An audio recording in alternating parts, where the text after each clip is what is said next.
off anyway. Yeah, I'll just make sure we're all green lights. we'll play by it. But also, like, those buys are difficult to navigate as well. Next They week. make Next week will be the big delve into it. Like, we'll touch on it tonight, that's for sure. But yeah, the buys. Yeah, because 12 is your 16's your hardest, Yeah. 12's my hardest. So I'm getting mine out the way off the rip, but it doesn't make it easier. I'm just going to make sure we're green lights. I think we're green lights. Yeah. Howdy ho, no burritos. Yeah, welcome back to the round stable. We are green lights, beautiful. Did I? Green lights. I did. I changed the title this time. I've got ahead of the game. Yep. You did. Very good. Yes, welcome back to the round stable, episode 14, I believe. Round 10. We've both done our update videos already for the round, but here's the live, like I said on my video this morning, to tune into the live. Yeah, because we got it happening. Well, you never know. There might be another update for me tomorrow because at the moment I'm zigzagging everywhere. But we'll get straight into our scores and rank. That's nothing unusual for you. You made bloody 4 last week. Fuck me. Yeah, I know. And then I still didn't do what the last one said. So I did. Sensational. I did one of my. I did say a possibility, but what I left it on wasn't what I went. Anyway. I'll kick off the score and rank because shambles. So we'll leave your fantastic one to the end. But 2149 could have been worse as a non-Grundy owner. I've seen a lot of non-Grundy owners get a lot worse. There's a lot of good players, like good teams that don't have Grundy. They got a lot worse because of the week. But it's not great reading. 46,000th round rank. I said in my life, I'm like a yo-yo at the moment. I'm top 2K, 50K, top 2K, 50K. The last 4 weeks. Again, only slipped 1.5K to season rank 4K. So I think that's due to the amount of good teams that just got rocked this week because we can touch on it a bit later, but it's probably the biggest week of one player determined how your team went that I've ever seen because of the rest of the primos. But we'll get into that probably later. What was your rank and score? So my round 10 score was 2,359. I ranked in the top 3%. My round 10 rank was 4,958. My season rank now, I've gone up 3,000, and my season rank is 2,446. So I've broken into the top 2,500. So yeah, it was a good week for me because obviously I have Grundy and he went fucking bananas. But we spoke about it on and off over Messenger. I just don't think. I can't think of one other primo except for Grundy that had an above average score. I couldn't, there was only really Smith, and I'm talking the primos here. Yeah. There were obviously players like Harley Reid and stuff like that that had big scores, but apart from Bailey Smith and Grundy, nearly everybody that everyone had all underperformed. So I would have had the same amount of score as you if I didn't have Grundy. That's basically what it is, because every superstar just had a shit week. Everyone had a shit week. Even Sherry. Sherry had a crap week. Jackson had a crap week.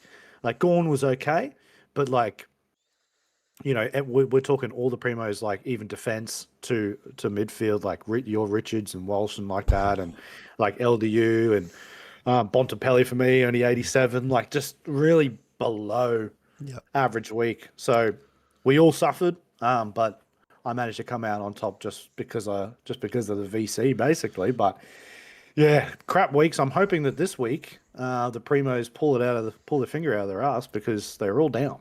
Well, that's what I was saying earlier. Is and I've heard a few people say the similar.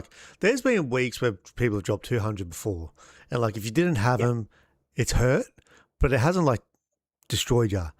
This week it was literally you had Grundy or you didn't, and it was more because of his 200, but it was also more, like you said, 90% of the primos didn't turn up. No. So it was, Callahan 79, that's just not good enough. Lugger 57. Yeah. And so you, yeah, it just I got lucky because I had Sarong and he did all right. But yeah, I mean Butters has been pretty consistent as well. But everyone's Yeah. pretty much got Yeah, Butters. so But like, yeah, man, like the midfield was probably the worst outcome. And then because obviously usually you're expecting a lot from Sherry, and he got, to be honest, dusted. Um, and then even the forwards like Sheasel down, Petrarca down. yeah. Uh, yeah, so just not a very No. good week. Roberts didn't turn up. Yeah, Houston didn't go near it. So yeah, it was just a really odd week. They don't have to happen all the time, but like you said, it's just compounded because of the Grundy score. Yeah, it is. There's an element I feel where as a non-Grundy owner, I have to grip my teeth for the next 2 weeks and hope that how I'm strategizing, because I think non-Grundy owners are going to, in this top 5K where we sit, I think the Grundy owners are going to create a small gap on the non-Grundy owners over the next fortnight and the week that's gone. But then the rest of the season is where, if the non-Grundy owners are very smart, we could possibly claw that gap back. I just think this 3 week patch is just going to be grit your teeth style. I don't even think it's that because they got buys, so the buys are going to kind of take that away anyway because it's only top 18. So like Yeah, but yeah, realistically, like even if you have him, it won't matter because your top 18's only scored anyway. So you know what I mean? It's going to come down to who you have in your side. So and yeah. he has a buy. His buys at I think Isn't it's there? 14, He's next to it. I'm just hoping. Well, I'm hoping. 15. I, 15 is I'm his buy. hoping that he went that berserk that Geelong are like, okay, we need to put a strategy in because Geelong get murked because they don't care about the rucks. I'm hoping they've got as a non-Grundy owner, you're probably not. As a non-Grundy owner, I'm hoping they've got a little thing, something up their sleeve where they've got to like somehow tag him. I don't know, just do something as a non-Grundy owner because Geelong have little tricks like that. Like put Blixarves in there and just have them as a cape or something. But Well, they usually do. Like they usually do something. But then again, this is what it was like. It was like this last year, really, for Sherry. yeah, You know what I mean? Like I didn't have Sherry last year, and he did this more often than what Grundy's doing now. Sherry did, yeah, and yeah, I had to wear it last year. He just hasn't really produced. Like he did that 199, but then since his suspension, he just hasn't got back to his form yet. But he will produce it. Like so. Well, that was I don't his think it's lowest. It was his lowest time on ground. They've said he was on the ground 67%. So they're saying maybe yeah. Sherry It's just a got weird rested. one. Like It's a weird one. as soon I don't as know why he wasn't on ground enough. yeah, it sounds like a bit of a rest or he had a niggle or something because it's not like he had a crap score and 90% tog. So it is There was a plan Yeah, behind. Same and with Jackson. Jackson had low time on same with ground as well. Jackson, and that's the reason why I'm flip flopping on Jackson because it feels like that was a calculated like strategy to give him a little bit of a break, Yeah. And then get him into this week. I don't know. I mean, I don't think he's going to go forward most games, but yeah, we'll see what happens. But yeah, I don't know, man. Like the buys are really going to change a lot of things. We've got this round, and then next week is DDP anyway, so that will change a lot of stuff for a lot of players. So yeah, I don't think Grundy's getting 203 most times. No, he's not It's getting just that. it was just the timing, and like Collingwood didn't have a ruck, so when you play against someone and you're that good that doesn't have a ruck, Oh, like I said, mate. shit like that happens. I you don't. know? I actually don't think I've ever turned off a game purely because of Super and a non-own. And I've heard stories of many people say there's these games like there was a Roberts one only 2 weeks ago. People said they literally had to turn the game off. It wasn't a great game anyway. Whereas this was a good game. But as soon as I saw him dust Long up 3 times, I had to turn it off as a non-owner. I turned the phone off when Sherry got 199. Yeah. I turned my phone off because I couldn't stand looking at it because what fucked me off more with that was the cunt was on -2, like in the first quarter, and then he ended up on 199. I couldn't even look at it. I couldn't look at it. It's the biggest. So, well, I slightly touched on it in my vid. It's this big thing about the scaling, right? And So that Sherry had it in that last quarter. The crazy thing about the Grundy, so Grundy didn't have an opponent that last quarter, and someone worked it out that his points were getting 1.75x because it was a close game, and almost every ruck contest he was dobbing 10 points. So it was scaling shouldn't be if we want it shouldn't be a thing. It shouldn't even when I'd say when it works in my favour, it shouldn't be a thing. Just what something's worth is what it's worth in the first quarter and last quarter. No, it is a thing because I always thought it wasn't a thing. No, but it's it real, is true. 100% real. Okay, so because I always had this case theory that there was scaling, but I didn't know there was confirmation behind it. Because I swear I've seen Max have average scores and then he gets into the fourth, and it goes from like 80 and he ends up at like a 160, and I'm like, how the fuck did that happen? And well, now no. Ruck seemed to be the big benefit, and like I said, once he didn't have an opponent and it was a close game.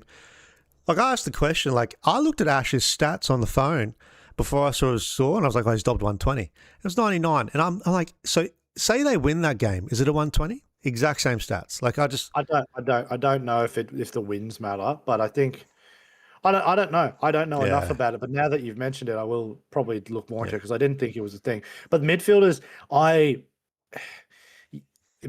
are a really weird phenomenon, right? Because like, sometimes you can look at a game and think, oh, they should score higher, and they get a really weird score. And then you look at games and you think, oh, that's about this, and then they get a 150. And then I feel like the only other part of the ground that's like the ruckman is the backs. So, for example, like at the moment, Bailey Dale, like he's having games where he's scoring like 150, and they're not really 150 games, but there's something about the back that's like the ruck where they must get higher for like effective disposal in the fourth quarter, because I compared. So for example, if you compare like Ash's game or Bailey Dale's game, and you look at statistics similarly, they're very similar, but one's got like 50 more points. And even like Max Gawn, right? Max Gawn dropped 120 odd, but he only had 18 hitouts. Yeah, I don't. So it's weird. Like it must be the timing of it. And the fourth quarter, yeah, I don't. Anyway, I'm now gonna get my nerd on and look into that a little bit more than you said. I'm sure I they want to see how the breakdown, because then I will know what to look out for. Because I mean, surely, imagine if you could find players that stepped up in the fourth quarter. Oh, you find clutch players, yeah. So Clutch players, it's yeah. Here's the thing, they did the math on. Do you remember Naz's last quarter? So it wasn't even his last 2 minutes where he scored the 2 goals, 2 marks. Yeah. So they worked with scaling. That was like a 68.2 minutes, but it was. So that's what happened with Josh Dacos last year against the Suns. Yes, because remember he ended up on 180 or something. But he played the fourth quarter where he got 16 disposals and it was like 2 goals. And he got every I get it. Those if you just put together the numbers of what Naz did in that 2 minutes and didn't take into what it had on the game, it probably equates to like 22 points. It's 2 marks, 2 kicks, 2 goals. Oh, sorry, contested mark, blah, blah. Probably like 24 points, but it was like 68 because of the scaling. So that changes. That really changes the outcome. I think I hate it. I think it's a silly thing to have. Because it doesn't actually make, for a game that bases the whole system on points, and it gives you a point system for their stats in game, you can't then change the value of the stat based on the time of the game. You can't. And if it's close, if the game's not close, I don't think scaling comes in at all. That doesn't make any sense. So that's when you see blowouts. How do you know if the game's going to be close? No, trust me. Like I try to ignore the fact that it exists, but yes, it definitely does exist. And rucks seem to definitely benefit from it. Probably just because they're always at the footy once scaling's on. So if scaling's heavy on, some people just might not touch it for 10 minutes. Well, also, you're going to remember too, like with ruckman, and why they probably get it more is one, they get the hit out, and if it's a hit out to advantage, which obviously I watched that entire game, he pretty much for the entire fourth quarter, he would tap it down straight to, Heaney or whatever. So hit out to advantage, and then they're getting the clearance. Sometimes he would grab it himself. So there's the clearance himself for the disposal. So if that's all scaled at basically 1.75, that's how you get it. It was even free kicks for, right? So that was got a lot of annoying me. free I was like, he's dusting you. Stop fouling the bastard. Oh, I was getting few, but when I was Bull fouled him a bit. Bull fouled him 3 times in 4 minutes, and I almost threw a slipper at the telly. I was like, mate, Yeah. because they're 5 points without scaling, and then that's without the kick he gets. So a free kick's 4 is disgusting. So a free kick 4 in the last quarter would be, if you count the kick, it's like a 13-point moment. Oh, mate. Don't get me started. Anyway, we're going to... big intro there. We'll get straight into our stallions because we've mentioned both of them. Well, I'm tipping I know who your stallion is. So I'll let you go first. No, not Grundy, mate. No, it's Grundy. Just walk past it. Yeah, I mean, yeah, look, I could have picked... I actually wanted to pick Johnny Noble. I'm not going to lie. Johnny Noble, 161. Mm-hmm. Like, doing it again, backed it up. I think he dropped 130 last week, or 100. Mm-hmm. 100. It was above 110, let's say that. I can't remember what his score was last week. But 161 in Darwin. He obviously loves playing in Darwin. And like you pointed out, he's just got a lot of the halfback role. But I just want to give him a shout out. But yeah, 203 from Grundy. You can't walk past that for your stallion. That's the stuff that you dream of. And if you get it right, it makes it a hell of a lot better for you. Yeah, well, see, I'm similar, right? So it's Sniff Smith's getting hard done by here. It's only because you just I expect it from Sniff. Game from him, though. It was a good game. Oh, it's Sniff Smith. He's a weapon. But mine has to go to Dale again. To 140 at Marvel. His Marvel games are just ridiculous. Like I can't. Yeah, you kind of want Dale not to play at Marvel. Like that's my he's my, every time I look at your squad and I look at where fucking the Dogs are playing, I'm like, well, Dale's going to score a massive ton. They have a lot of games of Marvel run home too. That was weird looking. But yeah, Sniff Smith's hard to get done. It's literally just because it's Sniff, and it's no surprise when he drops the 150. And again, you probably. I think it was a surprise against Brisbane. Against Brisbane, it is, yes. That's why I didn't VC him. He normally doesn't score well against Brisbane, but we normally have Berry. Sure. Jared Berry didn't play. So I probably should have took that into account and thrown the VC on him, but I didn't really think about that. But yeah, it'll have to go to Dale for that. I'll kick off the donkey. Ed Richards, mate. Piss off. I'm so... like, Lugger's been saved here because Ed Richards has history and he's done it again. He's fucking... He's done it again. I tossed up sideways and / to Grundy. I'm over it. But you just know he will score 140 when I do it. You just know. And the thing with old Ed is that, you know, and this is the danger with any midfielder. Really, this is why I try to avoid the sideways with midfielders, because I thought about doing it too with old Caleb, and I didn't. You just know it's coming because with Richards, he's a good tackler. So like.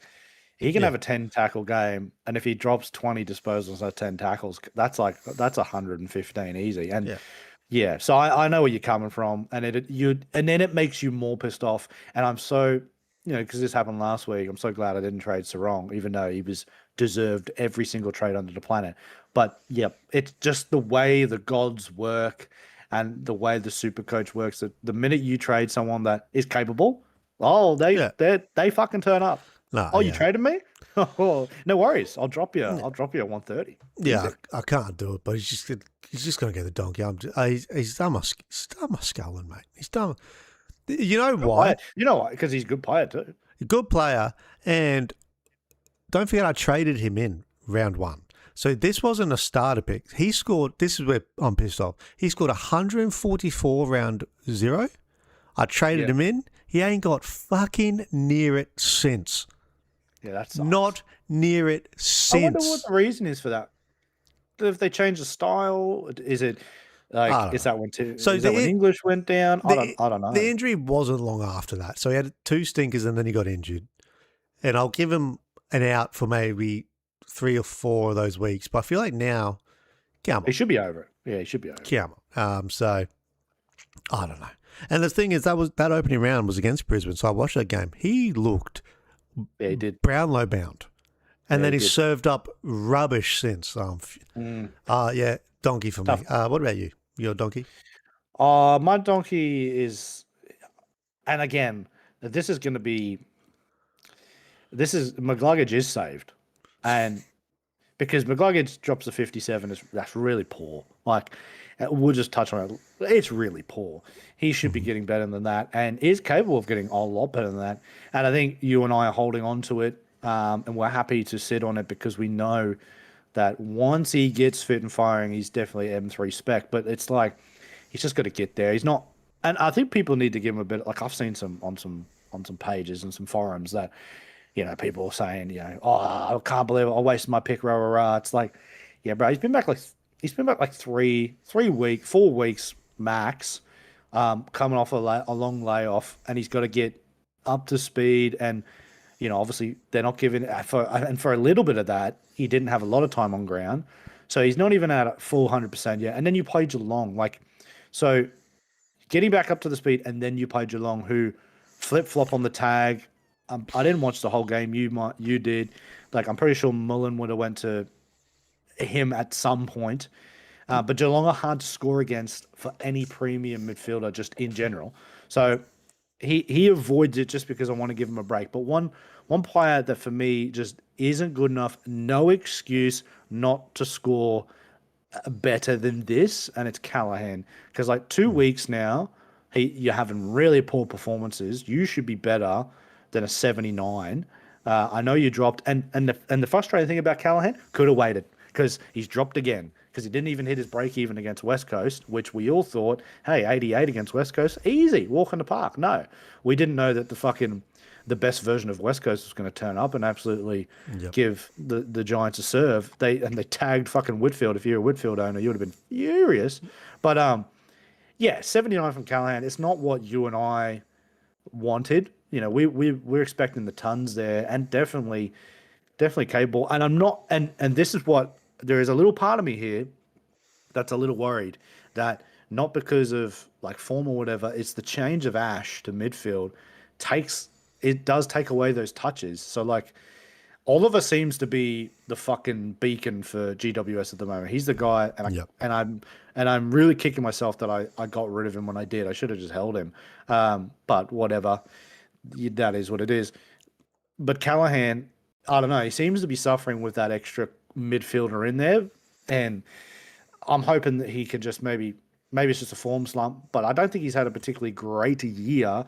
If you look on his scoring, 79, then the 100, 166, a 65, 100, 135 game, and then 124 and then 86. It's not very he's only had one real breakout game. So we want a little bit more consistency. So he would be my donkey just because I think he can do better. And McGluggage, I'm kind of giving a little bit of an out to because he's been injured and Callahan hasn't been injured. So what's your excuse? And you played West Coast, bro. So you ain't getting no out here. Yeah, well, that's the thing is, the news is he did get tagged as well. And I remember I didn't watch any of that game, but I saw who tagged him then? Because I thought Murdoch tagged Witt. So Murdoch did tag. They went the double apparently. So Murdoch tagged Witt. I'm trying to remember because they tagged Cozzy the week before, and I'm surprised no one talked about it. Everyone just blamed Cozzy's hit. That I watched half that game. He was getting tagged. I didn't know he got tagged. I'll be honest. No, there was a West Coast bloke running Cozzy like a cape. I actually don't know who it was, and I think the same bloke did Callahan. So this makes it interesting then for me for Dacos, because Dacos is 164, his break even, and if that means he's going to get tagged, because there's no way you're not going to tag him. I think they're tagging him. Yeah. So that means he's not going to hit 164. So there's another. He may drop to 515. Oh yeah, it might be sickening, especially if they do a good tag. It'd be 480s. Be criminal. So it's like you take the chance on Nick. Not if he scores over a ton, then you've wasted it. But this is what I was trying to explain to people. Is that if you've got other things to do, maybe you can wait. But I don't know. We'll have to say. Yeah, it's funny once that's cheap enough.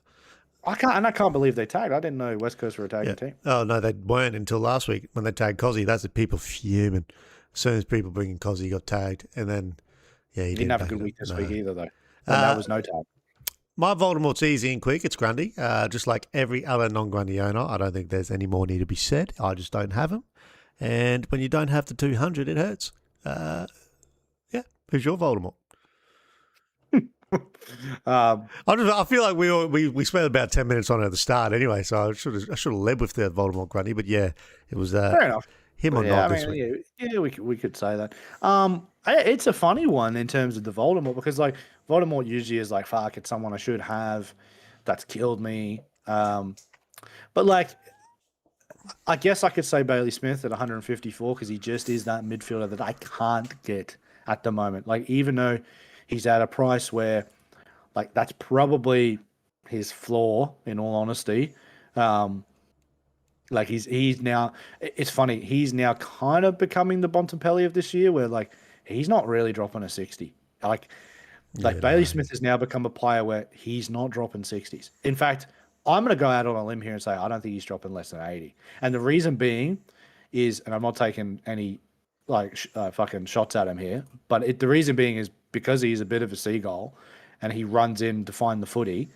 Like it just like you're just not going to drop 60s. You won't because you're getting the footy and those little quick disposals they add up. So like I think you did we did chat about it previously. I think this could really be if anything maybe 615, but like I don't think Bailey Smith is going to go under 600,000 this year. So at the moment he's my Voldemort because I just can't get him in because I've just got other areas to really focus on and he's now becoming that player where it's like fuck that really hurts because every week he's performing. Like I'm yet to see a poor one. I mean, he had a game a couple of weeks ago.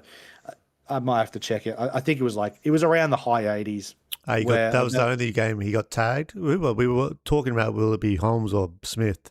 It was 90, yeah, and he got was it 97. Foz? So like it was Foz. Yeah, you're right. Went It to was North. Smith, yeah. Yeah, and he still dropped a 97. So look, Yeah. hey, if you're getting 97s in a game where you're getting some attention, this is what I'm saying. Like I don't think we'll see much lower from Bailey this season. So yeah, he's my Voldemort for that because out of all the players that have done well this week, like Max Gorn is Max Gorn, but I had Sideways Gorn because I feel like Sherry will have higher scores over the course of the season. I look the way he played fucking this week. I could be wrong about that, but we'll see how it goes. But the rest of them, in terms of their score, like I'm not really phased with, like you're not going to see 145 from Hugo Garcia every week. You're not going to see 147 from Bailey Williams. Are you fucking Yeah. kidding me? And then like Blakey dropped 156, but halfbacks against Collingwood, Oh, love it. So Bailey Williams might go because apparently DCam's not going to play this week as the male, so maybe Bailey Williams will go again. no, I heard DCam is. Oh, isn't he expecting a baby on the weekend? Well, I mean, I don't know if that could be true, but I've been all the Collingwood pages. He was fit and firing today in training. So Yeah, I think it was more about his missus's pregnancy. I Apparently, mean, well, if it's that's the case, yeah. we got no ruck then. I don't know who's playing ruck. So Bailey Oh, well, Williams. I mean, we do have a VFL ruck called Smith, but I don't know. Yeah, look, I don't know. I might know more about it, but yeah, apart from Bailey Smith, the other players are kind of like Harley Reid, 167. I don't, and this is what we're talking about with scaling. Now I understand it because Yep. like it must have been his fourth quarter because his performance wasn't staggering. Like it wasn't, oh my God, that's 167. And you think about in the deaths, he got a free kick, Yeah. which was a kick and a goal. So that's like a 20. If there's 1.75 on there, that's a 25. Have you seen that clip? That clip is fucking bullshit. Because he fends off the player high, by the way, then sprays it, misses it, and they give him a free kick, and then he scores. And it's like, bro, you palmed him off on the neck. Like that's a free kick against. Yeah, I don't understand how he didn't give a free kick away then. yeah. Oh, they fell into the story then. I Fell will into say the story. I don't know what old mate was doing though with this. Why did he even put his arm over him when he ran in? Silly man. Oh yeah, Should have let him spray it. But oh, he did spray it. well, there we go with the Voldies. We will get into our 2 game Tempters. Not many this week. This will probably be a quick 2-game tempters, to be honest. So I'm going to hit you with a fun one to start off with. Jake Bowie's played 2 games. 500 grand. Averaging 103, if you don't mind. Yeah, it's funny, right? Because I spoke to a friend. We're doing a bit of punting, and he had him. And this was his first game back, and he had him for like 22. And I was like, "Fucking Bowie, 22? You're joking? You're smoking? What are you doing?" And then, yeah, he dropped like 25 or something. And I was like, "All right, fucking cool." So Halfback. yeah, look, it's the thing. Like, do you remember last year in Super? Like, he was a few people's picks, and then he kind of let people down. I think he was injured, and yeah, he ended up just like phasing off. So to be honest, I'm fucking a bit astounded he is 500,000. I thought that was high, but yeah. Look, I don't know. It depends how much you trust him, and do you think he's going to be a scorer that is a consistent ton up? Because I mean, 500,000 to consistently get tons is a good price, but Yeah, I don't know if I can trust it. No, I don't know. Like I think maybe he's had a couple good games, but I couldn't hold my hat on. He's playing the Dogs at Marvel. Jeez, well there goes Bailey Dale for another 150. Oh, they've got a lot of Marvel for the end run home mold. He should be I imagine he's going to get attention soon. Teams are starting to do it. They've even given Roberts attention now, so they have to keep our eyes peeled on them. I don't think you go Bowie either, in general, but you got Wilkie and Zorks like 450, so you're not going Bowie 500 for me. I just thought it was a little fun one to mention. I like to find these guys have played 2 games and no one's mentioned it, just on the bubble. It's usually a reason why they haven't mentioned it. Yeah. just saying, he's on the cash change. On the cash change. Other one, Nick Bryan has now played 2 games. Hot sauce in preseason. I feel like no one's talked about him, probably for, like you say, good reason. His average is 57 and he's 257k. One caveat is Peter Wright is out for an extended stint and he's been rucking with Bryan. Yeah, see, this is what I said. Well, I was trying to say in the ins and outs video when his first game that he played was just to keep a little eye on this guy because he was so before McAndrew fucking even existed and before we even knew what he was capable of, Nick Bryan was all the word. Like everyone thought that kind of Bryan was going to be McAndrew, and so if he's doing solo, then look, it just depends on where you are and what you're going to do. Like, but yeah, that means he's going to get a lot more of the sauce. And what did he score this week? His average is 57, so it's not great. So I don't think you can, but like I'm not going to be surprised if I look and he scored 105 or something because he's solo rucking. When you're solo rucking, like you and I talk about it all the time, and we get pissed off when teams bring in a second. You're just getting so much opportunity. Like you're getting every single chance, and the rucks just score so much when they're solo ruck. Like you imagine, like go on score right now. It actually is remarkable how much he's scoring with 2. Yeah. Because if he was solo, man, that guy would be dropping 150 plus minimum. He'd probably be the highest average again. I think he's been the highest. I think so. Yeah, I think so. I watch him. He is, he's unplayable in the middle. Yeah, blows me away. But anyway, the solo ruck is massive, so those scores will jump up. And I guess if the downgrade option is needed or wanted from some players, then hell yeah, but not for me right now. No, I don't need that option right now. I'm trying to go elsewhere, but that is a good option. Mm-hmm. I don't know if I'd recommend it, but yeah, you'd have to see it, but then it'd be too late. It's one of those. Like once you see I recommend it if you're looking for it. Like everybody's in different situations than us. Like some people are looking for that downgrade option to get into their flex or whatever. So there's potential, but we're not there at the moment. We're in upgrade season, but some people are in downgrade. 2 more left. Billy Wilson. I didn't think we'd feature Billy Wilson, but I'll be fucking honest with you. If he was 50 grand cheaper, I'd be all over it. I heard he passes the eye test. I heard he's a cracking eye test. All over it. Yeah. I'd be all over it if he was like, if he was under 200,000. And I even said this in the ins and outs because I was like, who the hell is this guy? When I did the ins and outs, I was like, Billy Wilson, never heard of him. Checked it, and he was like 211. And I was like, how the fuck is he 200? Did he play last year? Never heard of him. Anyway, and I thought, fuck, that's too high. You know, when you're trying to do these downgrades, 211 is just a bit too much. But you know, getting some decent scores looks all right. Looks like this is why I actually said in my update video today. This is why I just don't think Dirkson's playing again because Wilson looks fucking solid, and Dean's not coming out. So Dirkson will not play another game of footy if these two stay fit and healthy, right? So for that, again, but I don't know, like, so for example, let's say Lindsay's reached his maximum and you wanted to go down to make some money.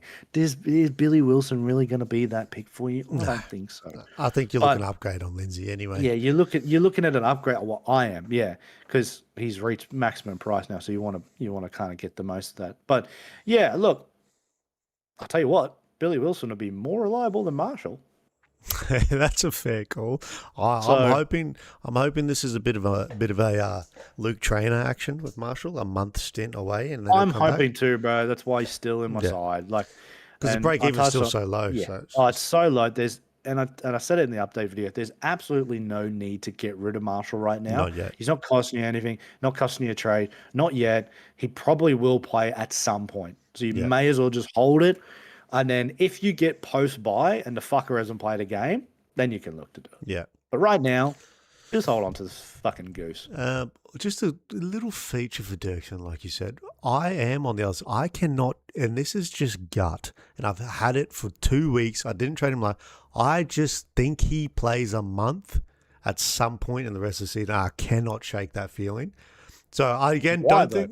Like I don't. So his form is good in the VFL. And the problem is, do you know what the worst problem for him is now? The worst problem. They won. Yes. So they won, and they beat the Bulldogs. So now that they've won, they'll now look at that side and go, well, fuck, we've got something here. We need to build on it. So unless an injury comes in or it's really bad form, like I tell you, a player that I will be astounded if he is named is fucking Edwards. He played one of the shittest games of football I've seen from a defender in a hot minute against Collingwood.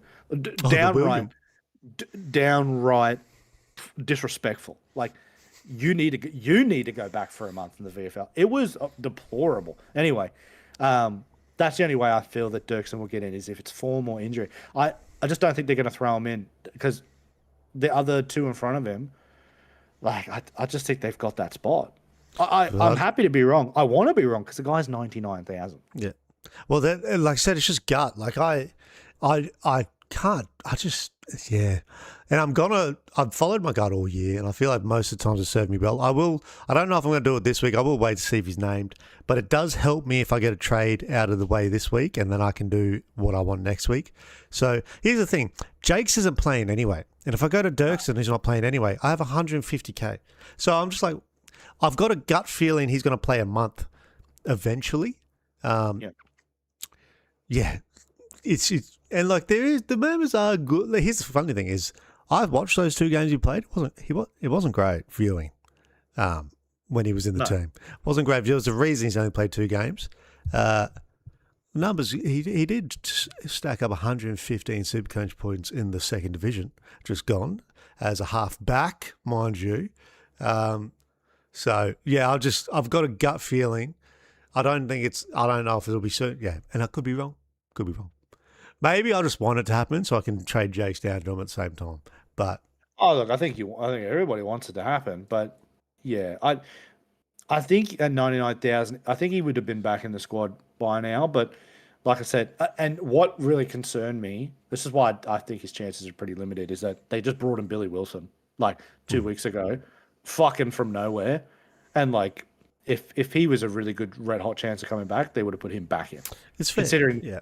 Considering he's already played. But look, I want it to be wrong because he's the way you make money. Like, you know, and I'll just go down probably for Marshall from him. But yeah, we'll see. I mean, I like in my update video, I put him in for a trade, but Obviously, I did it all because it's all pending. But I just don't think he will play another game. I could do it, but you'd have to be like, because I still got Perez right there, right? Who's Yeah. made money but isn't playing a game. So I'm in the same ballpark where I could just go down to make like 70 grand. Yeah. But See, anyway, my issue is I have two $250,000 players on my defense not playing, and that hurts.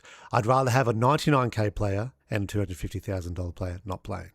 Like it's just yeah, I already flipped jokes. that's 500K on my bench for donuts. Like what am I doing? So there's a bit of like, um, last quick 2 game tempter. It is a quick one for me. I know people are bringing him in. It's Bodie Ryan.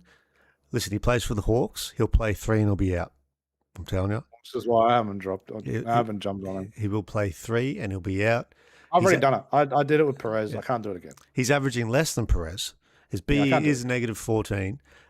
Scrimshaw is probably going to take that spot back again. He took it back off Perez, and he's probably going to take it back off Bodie Ryan. They just do this with Scrimshaw. They manage him every now and then. Like when he doesn't have a good game, they fucking dip him off. And then like I can't trust Mitchell. I said it in my update when I threw Ryan in just for like, to see. Same thing you're saying. I've already done it with Perez. I cannot make that I'm not making that mistake again. Yeah. Like ideally you want at least one player on your bench that kind of can play. You don't want two. Like so he's like, you're so right. He'll play a third game and everyone will get excited and then he'll get fucking dropped. Yeah, no, I can't. And a lot of people have gone there, but I would just flag the red flag. Don't go to Bodie Ryan. He'll be out of the team shortly, I think anyway. I think we're getting to that point, right? I'll just flag it quickly. I don't have it on the rundown. We're getting to the point where Goulden and like Will Day aren't that far away. I was just about to say in one of the videos, there's a few. I actually wondered. I was like, "Fuck, when's Goulden coming back?" Because I looked at like the 2 gamers, and you see Goulden, and his break even's actually still quite high. And I'm like, "Fuck, he can't be too far off." Will Day, I don't know, like because he just gets injured like nobody's business. Goulden doesn't really get injured. That's more referring to these Hawks like holding their spot. Like Will Day's kicking Bodie Ryan out of a team. You know what I mean? Like, so yeah. But yeah, Goulden, and then there's another one. Why can't I think there's another one that's got like that round 14, 15 return? It'll come to me.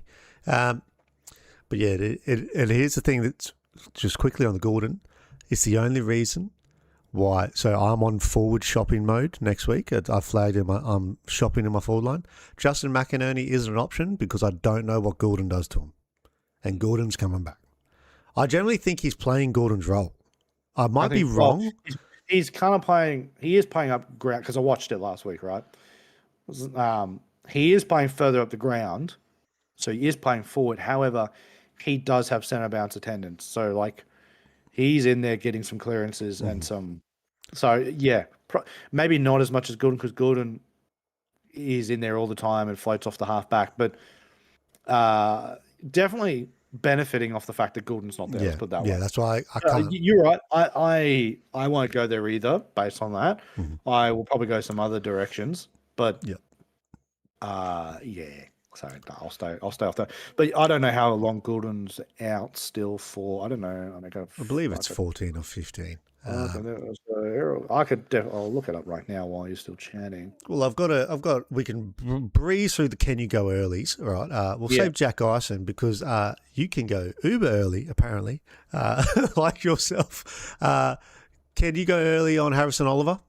I would say no. 119K, scored a 48 for GWS. I'd say no. No, I wouldn't. I'd stay away. I only went Ison because it wasn't. Do you know what? I wasn't even worried about if the cunt played or not. Like if he was out next week, it was like I needed a lower player because you got to remember this was a 10-minute thing. Because who was named? Marshall wasn't named. That's right. Marshall wasn't named, so I had to reverse my changes, and I can't remember who. Sorry, because I can't remember who my changes. It actually kind of worked out for me because Carroll was out of my team. and he dropped 105. So I I love how reversed it. there's sometimes Yeah, that stuff works and I like know. it works That for yeah, you. it was one of them. So I reversed it. Carroll came back, but it meant that I needed to go down in the midfield. Can't remember who it was now because I can't remember who I brought in this week. That that shows where I am. Anyway, I'm trying to so remember. yeah, I can't remember who I brought in. Oh, Callahan. I brought Callahan and Ison in, right? And prior to that, I think I had Callahan and a defender and or a forward, someone. Yep. Anyway, when and because I had Marshall in the defense, that's right. And then when Marshall didn't get named, I flipped it back, put Carroll back there. And in order to get Callahan, I had to have a lower. So I just put Ison. I was like, oh, well, he's going to play, but he's 113.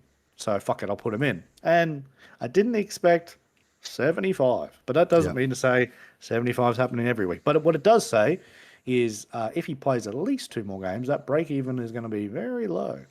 Well, I do think he's the only one out of these 5 here that I would green flag. I think you can go early. I'm not Yeah. because I do have a bit of a rule that I don't go on 1 game. I think I've done it once this year actually. Who did I move on after 1 game? Henry.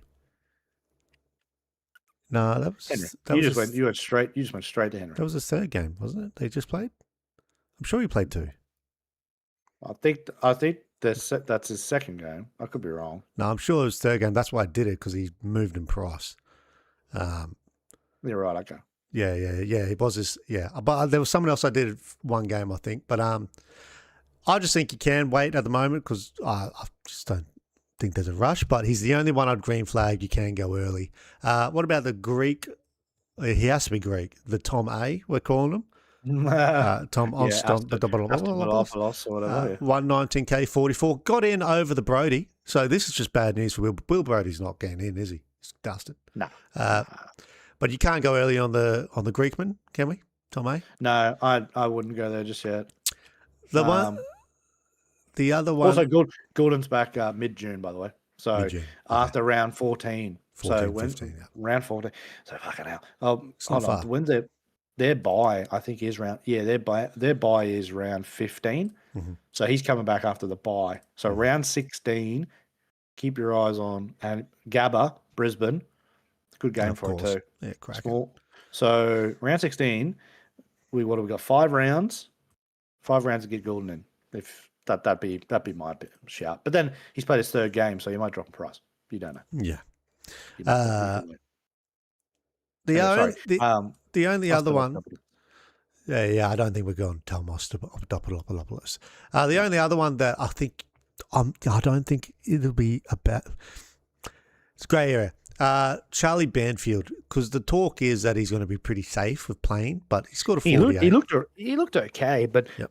I feel like this is just another Henry situation. It's like tit for tat. Like if Henry plays better, Henry didn't have a great game, but like if Henry goes off 1 week, and then maybe they go. And also too, you got to remember he came in, but Owens went out and Wood went out. Mm-hmm. I would think at least Owens is probably comes back. more. Owens comes back. He's probably more solid than that. So I don't know. So I would probably say that's form related because Philippou looks like a fucking lock this year. Dropped an 82. I don't think he's losing his spot. No. So They're paying him $1 million bucks. They couldn't drop him if they wanted to. yeah, Philippou. If Pooh's on $1 million, mate. Excuse me? You want to go into St Kilda's budget room? It's outrageous. That cunt's 21. Yeah, no, the contract they gave him. No, It might be back ended. That's true. Google Philippou's contract is berserk. He's close to $1 million. I'm going to check this now. Philippou. That's St Kilda off their marbles, mate. I mean, I believe you. I just can't believe that. That's astounding. He paid 21, and he's fucking injury ridden. Son going to sign small deal. What's this? 2-year contract at the fucking Saints. 19 year. It doesn't give you a price. This is just like the old 2-year deal. I'm sure he extended again. Maybe I'm wrong. He didn't extend. No, he did extend. Hold on. I think because he was going to get poached. Yeah, well. While we're googling the Philippou, I wouldn't go go. Banfield, but I think it's. He's the only other one you could, I believe. Do you think though? Because I actually look at it and go, no. Yeah, so I wouldn't do it. Yeah. I green light Ison, but yeah, I don't. Yeah, the other ones are way easier no's for me. Also, just flag quickly the pencil plate. Again, I've got the article in front of me. I can't believe It's a million, this. isn't he? This has stunned me. I'm sorry. I'm sorry. This is so off topic. I cannot believe I am. I've never been more shocked before. And look, I like Philippou, but fuck man, he's like this is a above average. Like this is an average to slightly above average. Average is probably unfair. He's a slightly above average player. Yep.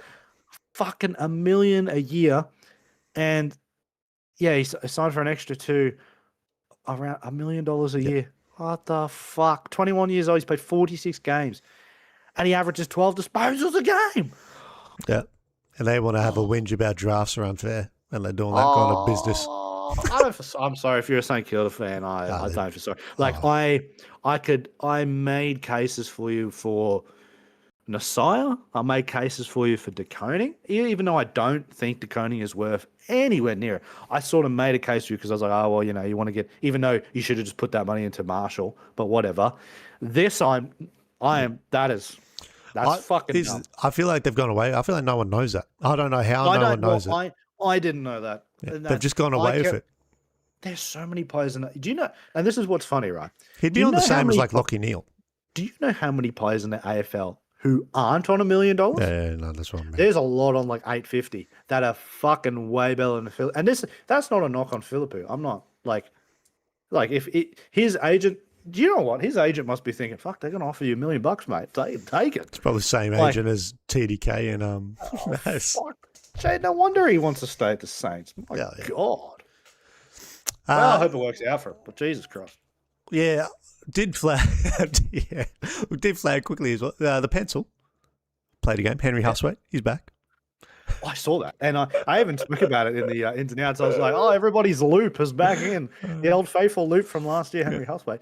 No, just out of pure principle. No. 200k anyway. Scored a classic 59. No, we're not doing that. Can't go the pencil. Yeah, green light Jack Ison. I think I could be doing it. I'm going to wait till next week because there's no rush for me. But if you have to do something this week, I think Ison's the man. Well, it's your downgrade option, and 113 to 99. There's not much there, so like that is the good option. Like 113 to 119. I know technically there's, but yeah, 113 is just as good as 99 in my opinion. I would go Ison on one game before I go Bodie Ryan on two. Straight. I would downgrade Ison first. We must be having the same thoughts because that's why I put Ison in. I'll straighten. But yeah, you can't trust it. No. Yeah, look now. There was only two. Can you still go? There's Anderson because he's reset his break even to 5. He's 224k. If you don't have him, I can't really picture the situation where you need to pay up to 220. I mean, there's still situations like that. I wouldn't green light it, and the other one's Edwards, and you just gave him a bake, so I doubt you can. Still only has break even of 3. Yeah, look, I mean, Supercoach, like obviously he's going to get more than 3. I'm telling you, man, like, and I could be wrong. I don't know Sydney's situation, but the fact that McCartan, you said, oh, I want to see if he's in with McCartan, then we're safe. He didn't do himself any fucking favors because, like, McCartan had a good game and he was deplorable. Like, he gave away so many frees, like forward frees that led to, well, at least shots on goal for Collingwood. Not sometimes we didn't put them away, and then, but it was like he would give away high tackles, and then he would give away tackles without player not having the ball.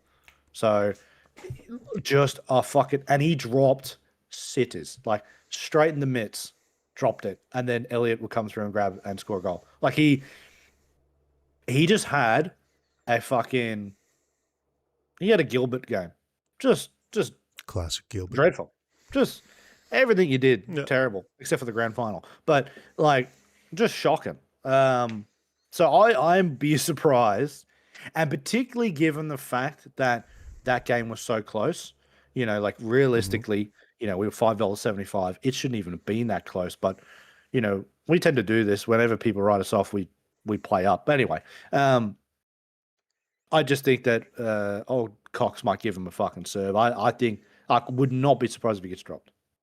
It was lousy. It Well, was really bad. you definitely can't go there if he's on the drop watch. Well, we'll get into the fun part, the upgrade part. Who are I'll change it from full and premiums to value targets because I feel like the sentiment's almost changed now where I like it. these aren't full because look, it's just value targets. It's just there's value around. Some of them aren't premium. Yeah, some of them are value. Exactly. In other areas. So yeah, I'll get you. I like it. That's like so. McInerney for me is not a premium, but he's a value target. Anyway, we'll start off with the main one, which you're on watch for. And I saw just recently he's actually in like 70% of teams. I think it's close. Is Nicky Dacos at 530k. He is down 96k. Still averaging 110, mind you. Break even of 161 against the Weagles coming up. Do you know what? I may be and I even posted this on the Supercoach page. I may be the only guy on planet Earth right now that thinks you can wait. I may be the only bloke. And I don't know if this is because I'm a Pies fan and I watch this guy week in, week out. I don't know. I just have this weird feeling. I just don't think he's hitting 164 or whatever the break even is there.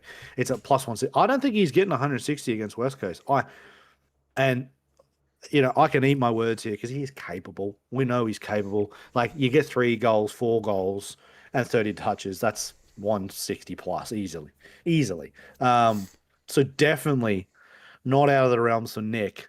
I don't know why I've got this weird feeling. A bit like maybe your weird feeling with Dirksen. I don't know. I just got this weird feeling that he's not getting it. And and I felt this before I saw West Coast tag. Now seeing them tag. Now I feel even worse. So I don't know. Like Nick is Nick. He has broken tag. Like even against Jordan last week, I think he still scored 9. Did he score 90? 90 Nick against Jordan. It was 90. Yeah, it was 92. Exactly. So he scored 92 against arguably one of the better ones in the competition. I don't know if West Coast taggers are as good as that. So let's say he's probably gonna break a ton. And then if it's a game where they just can't tag him because he's too good, then obviously he's gonna go off. But I don't know. It is a really flip of the coin moment. I guess maybe for me, the reason why it's a bit more difficult for me is because my defense isn't solid yet. So because I have the 3 ruckman, my defense is the weakest part of my team. So I really need to look at that. And so when there's an opportunity of Nick potentially going down again, it's like, and then we're going to get the 3 trades next week. It's like, maybe you could do it next week. So I don't know. This is going to be a Thursday night fucking reversal for me. But for anyone that isn't in the same period as me and has a good defense or whatever and just needs to upgrade their midfield, then fucking oath, go for it. But I think it's very particular on where you are. Like, because if you're asking me, would I go for a player that had a break even of 164 on any player, apart from Bontempelli and probably Sherry, I'd wait. Yeah. Would you? You would probably as well. I would wait on even them normally because my mind works. There's no risk in waiting. So say he does go bananas and scores 170, he'll go up 2k. Yeah. So there's no. If you pick him up and he drops 80, he'll lose money, and you've wasted the potential of getting another player. And so that's what I was trying to say. In some of the groups. But I mean, obviously, yes, the risk is you don't get that score. But I mean, the score's not really relevant because you're not chasing the score, you're chasing the players. And so if you can get him at a cheaper price whilst getting, for me, example, better defenders, then I feel like that's more important. But it's tough, man. Because, like, for example, you look at Tommy Stewart. He's 50 this week, his break even, and he's 430. It's like, fuck, that's cheap. Yeah. Is Tom Stewart ever going to be lower than 430? He always scores that against us, though. against And here's the Brisbane. thing. We're his ceiling. Honestly, I swear Yeah, we're his ceiling score every year. So, true. but So maybe that's not a good apparently he example. got a niggle out of that game though, so that would be a flag. Yeah, I saw that too, but he reckons he's all right. But yeah, I know what you mean. Yeah. Yeah, be wary. See, the issue is this is the two sides of Supercoach. I feel like so I look at 161 and I think like that. There's zero risk in waiting, so he pops off. He's not going to go up much. Even if he scored 180, he'll go up 10k. Yeah, Whereas you bring him in and you're risking him dropping an 80 because he's probably going to get tagged, and then he'll yeah, lose money. But then the other side of it, Nick Dacos is 530k. What are you doing? yeah, yeah. But you did. I, I You know what I swear mean? I had this conversation with you with Bontempelli, and then he went down again. So Yeah. like, And he went and far, look, and I still went past it because yep, of break even. And there, so I was playing again the next week, and just this is the only thing you have to decide. I was like, I'm for sure game next week. If it goes wrong, it goes wrong. I couldn't get him and then because yeah, something else happened. Super coach stuff happened. So if you do walk yeah. past it, You could get an injury and somewhere, and you need to fucking yeah, fill that spot. I know what you're saying. So it is like Nick Dacos, yeah, 530,000. It's there. Just do it because if somebody yeah, like, say for example, fucking, I can say for example, Bond or I won't use the midfielder because then you could just swap him with Dacos. But let's say fucking Roberts yeah, pulls a hammy, you've got to swap him. So like, I get it, and there is that potential anywhere and any week. So it is a gamble. It is a gamble, but yeah, for anybody else that is watching, 530,000 for Nick Dacos. Yeah, go for gold. I'm just in a bit more of a unique situation. That's all. That's why I made the video about should I just Mm. dip off Jackson, but I don't know. We are also now in the time where buyers do come into it because if that's not a good buy for you, I wouldn't bring them in yet, and I would wait. If you've almost got like no one on that buy, I think it's more benefit to probably bring him in or just wait. Yeah, it's because we'll go on to the next one. Is Keziah Pickett, right? 502k, 99 average. His break even is 179. Now, I did flag that he's on my watch list. I've He's not cut. hitting 179. No, not for this week. Sorry, for either a week or two away. But I generally can't. I've looked at it and looked at it. There's no way I can justify bringing him in before his buy when I have 8 out. So I'm chalking him until there's a few people that have a line through their name. Keziah Pickett, Max Holmes, the Bont, and Callum Wilkie. I cannot go there until after Yeah, round 16 because of your buy. because Yeah. of my buy is that bad. I need to get people out. So, I mean, I haven't put him here because he's not really breaking, but my two targets have gone from Zach Bailey and Pickett to Zach Bailey and I can't believe I'm saying Shy Bolton. Yeah, no, He's I get F4, it. mate. We're halfway through the season and he's averaging a ton. So I'm just Yeah. he, I'm around it, but my issue is I've got 2 Freo players already, so yeah, I don't want to add another because not that buy is yeah. not very difficult for me. It's a good one. It's only Collingwood, Freo, Carlton, and I'll just double check who this is. I think it's round 13. Oh no, it must be round 12. 14, sorry. Frio's I think Frio's 14. with It's Sydney, 14. you know? So it's Carlton, Collingwood, Freo, and Hawks. So Hawks, yeah.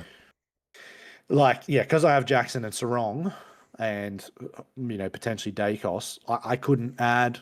I felt I would feel it would make it a little bit harder to add another Freo player in. But for you don't have Sarong and Jackson. So, Yeah. yeah, that's a good move. And yeah, you're right. You know what? And you and I both say it all the time.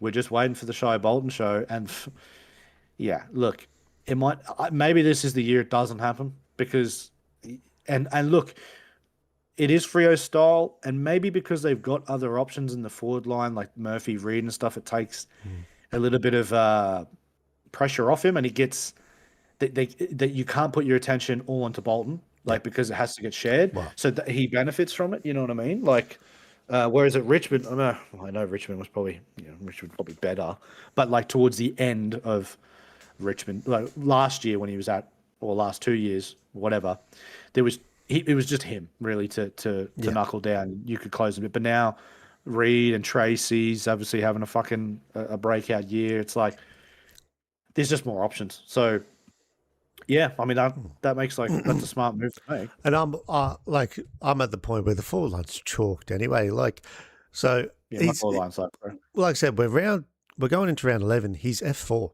so I'm just like, mate, I might if he goes under 500, we'll have to have a look. See, like I said, it's not this week. I'm looking at that more in the week or two.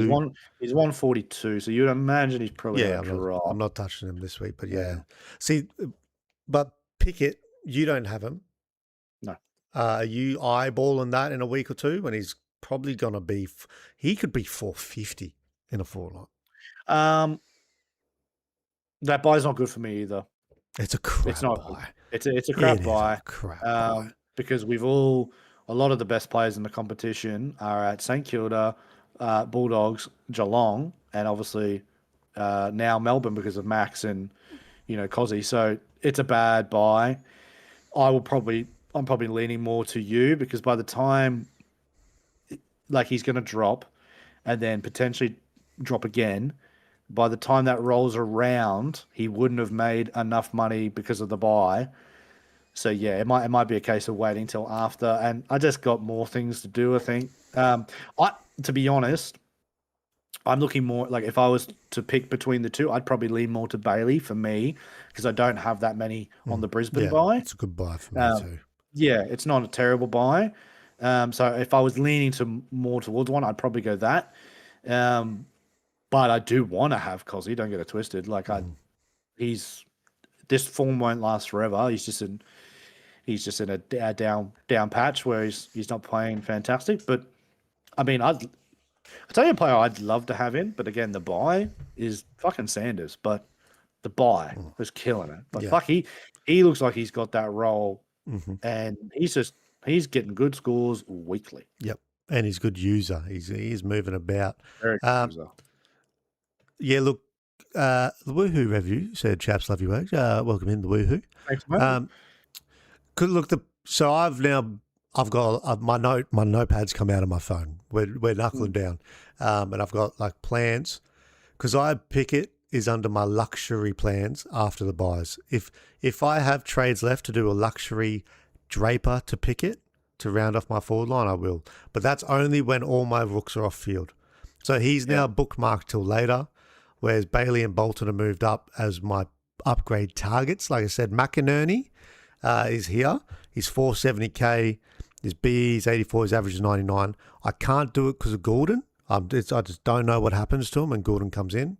And I'm with you there. I'd probably. I'm on this with Zorko.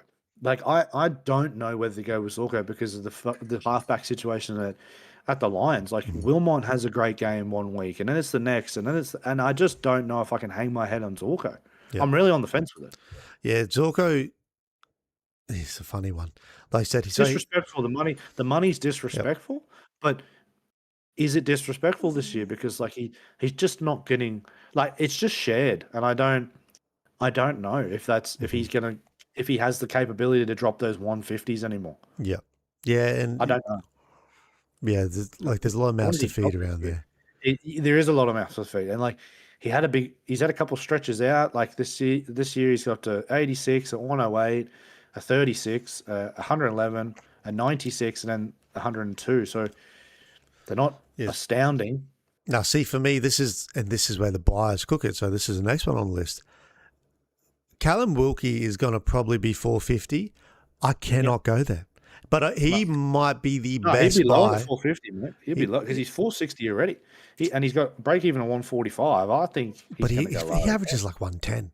His average doesn't read like that because of the 20, but he was averaging 110. So he'll probably drop 10k.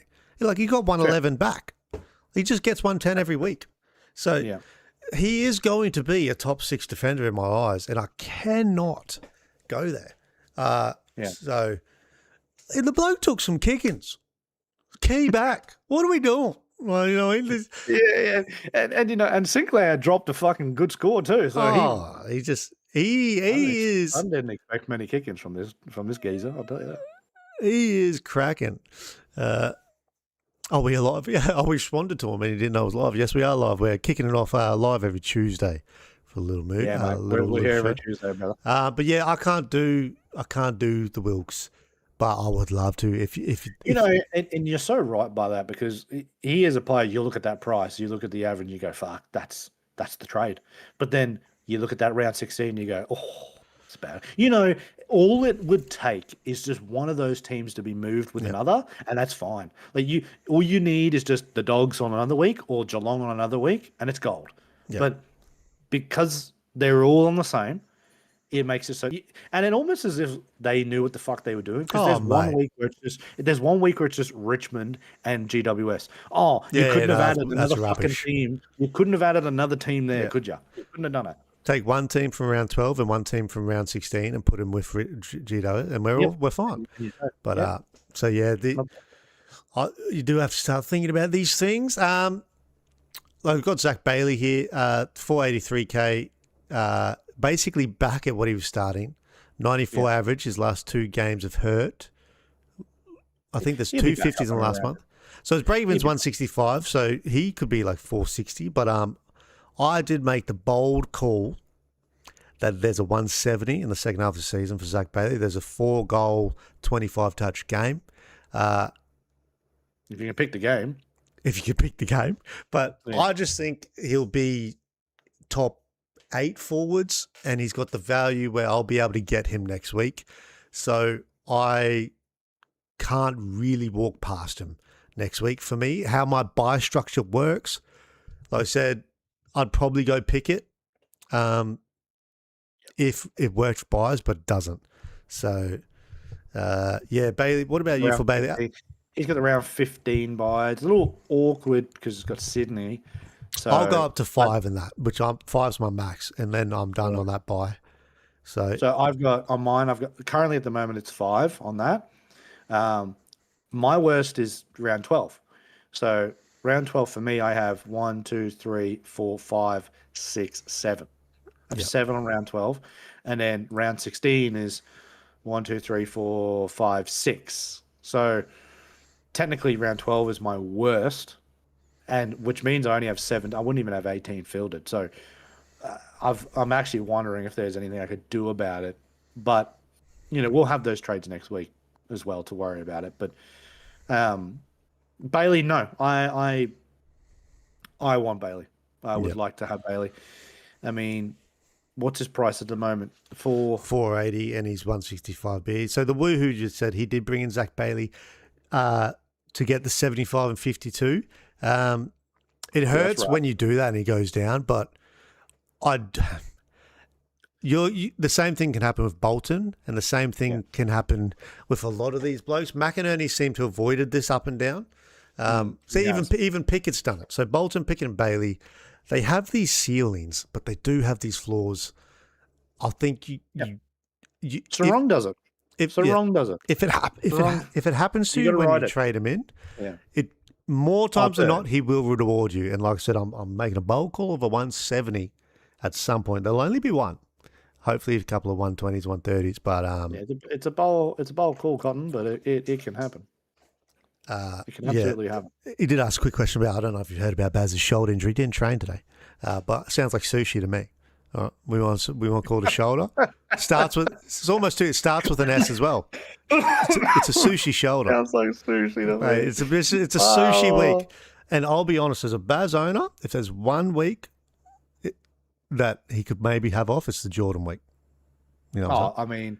I mean, I mean, you just bring Rechko or Anderson in off the bench, and I mean they'll do it. I actually think Anderson might score pretty well this week against West Coast. Yeah. I'll be dead as honest. So yeah, look, I mean, it's not Bailey Smith's score, but it's not going to kill you. And you are right, Jordan. Maybe he drops a 90 at the absolute worst. Bailey Smith drops a 90, but I think he'd shake Jordan. I actually think they just go to Holmes because I think they'll be like Smith will shake you. Smith's got to run you ragged, mate. Do you know what? It it makes it fucking horrible for me because if Smith ain't playing, that means there's only one fucking it will option, go to Holmes, and it's Holmes, and then I've got I'm dusted. So, but the only issue is there. Max is playing defense. He is going to defense a lot. So, and this actually, while we're chatting on it in terms of defense and who to go for, is you got to remember that DDP is next week. So, this conversation that we're having with players may change because, like for example, and this is one of the reasons why I want to wait on Nick. Is because I believe Nick might not hit that break even, right? And then next week, Max is going to go into my defense, and then I'll have a spot in the midfield. Well, he's at the moment, he's at it. He's just at it. So it depends on this game. This game, he needs to have the right amount.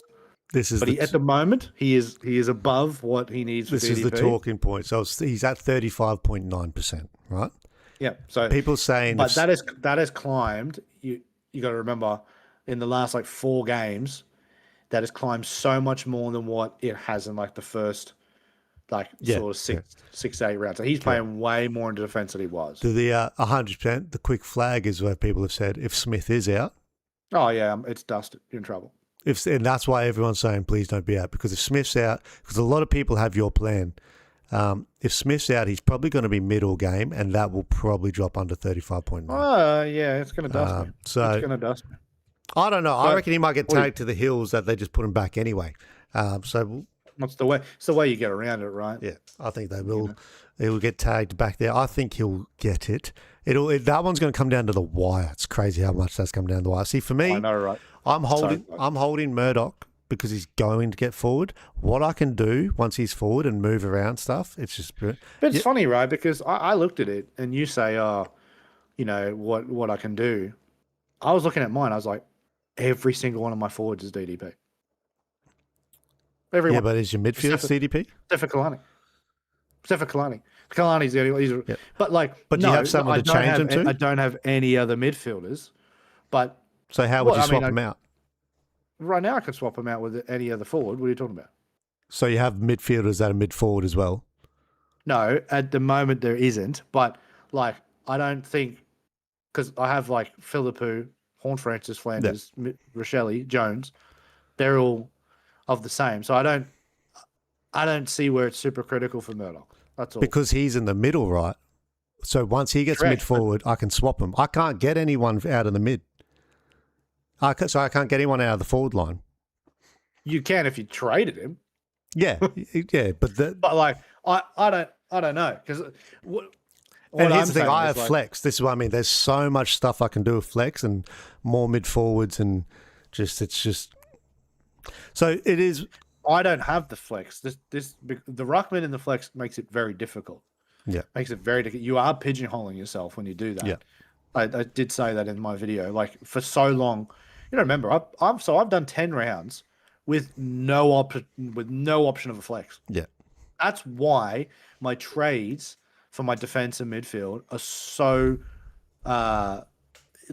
rigid. I don't really have much movement because I can't move someone to the flex. Yeah, so that's why I was like, fuck, should I just bin off Jackson, because it's getting really difficult now. But then I'm like, am I just being silly because his average is 123, and it's like, how do you make that up? But I don't know. It's conversation. See the reason why I'm saying Murdoch. So Murdoch's mid. He's actually currently in my flex, but he doesn't have forward status, right? Yeah.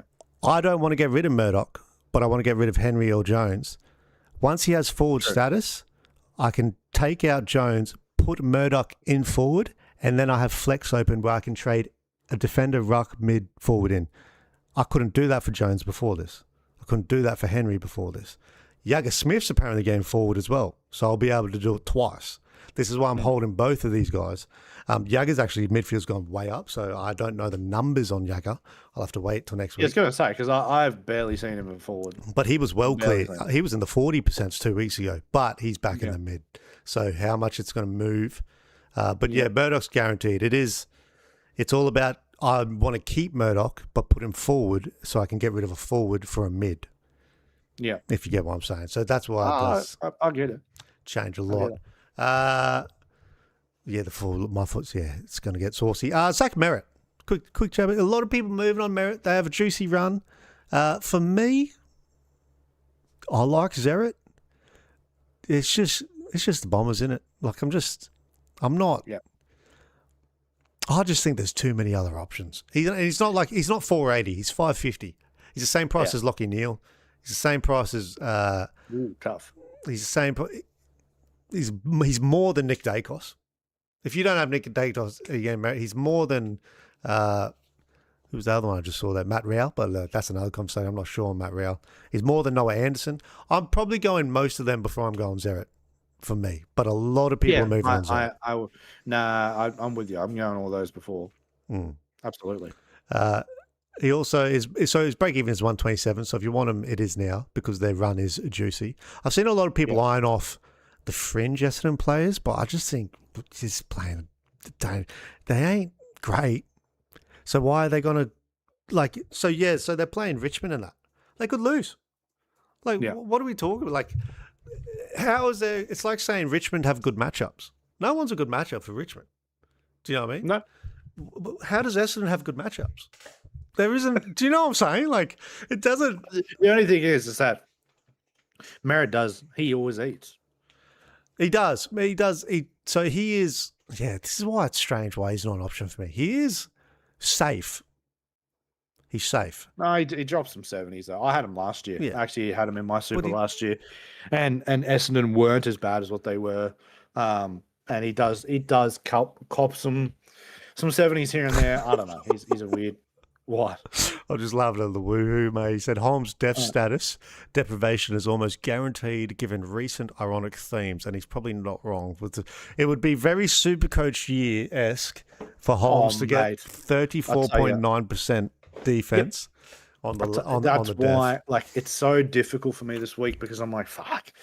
Do I just try to get try to get a player in the defense now?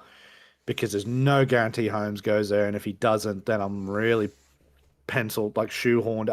It's a really tough. Like, if you, a genuine question, and this is a good talking point, and I know it's different because I've done this all year. Like, do you think, like, if you were in my position, would you even be thinking of getting rid of Jackson, or do you think, like, because there's no flexibility with the flex, because it's a ruckman and you're just stuck, and so you don't have anywhere else to go to, would you be trying to make money on him, particularly given the fact that Nick is 530? So there's 100,000 you can make on that straight away.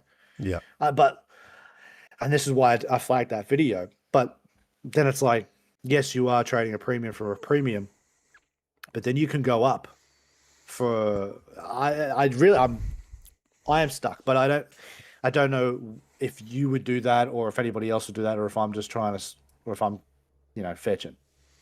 It is interesting. So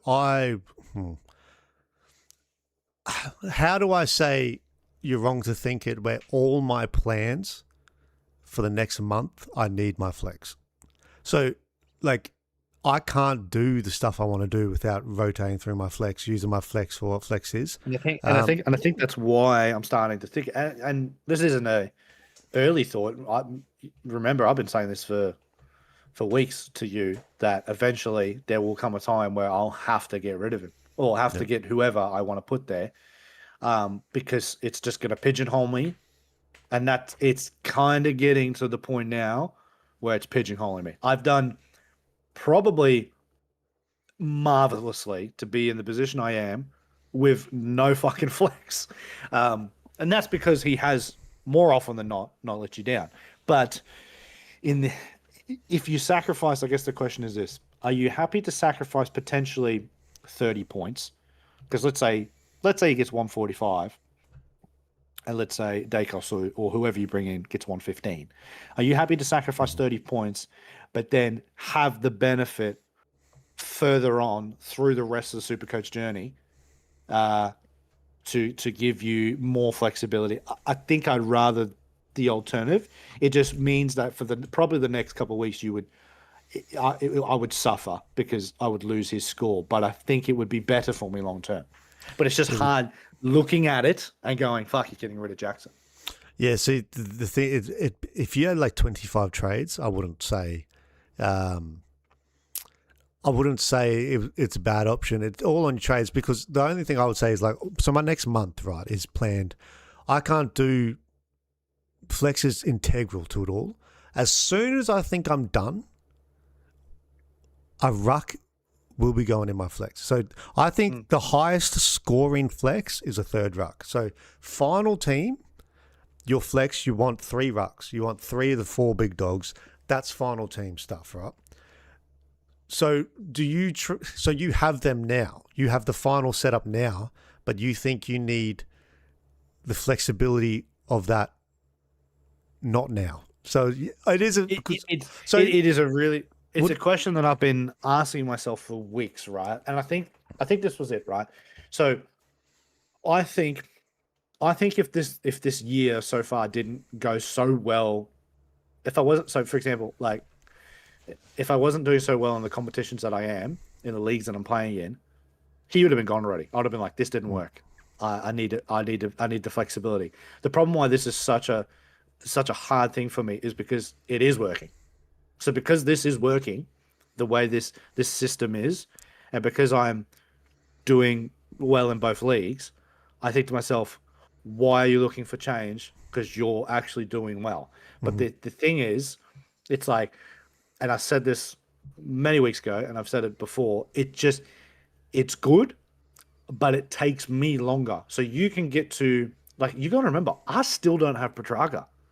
Like, so there's players that I still don't have because of him. So because I have the Jackson it takes me longer to get to the final team. But then, like you just said, you've got to come back to a third ruck because we know that's kind of the cheese, right? Like whether or not it's Gorn or whoever, you want to have 3 there. So I guess then the question becomes, would I have enough trades left to get rid of him and then do the rest of what I needed to do and then I probably wouldn't go back to Jackson. I'd probably go Gorn. Well, would you bring Gorn back in?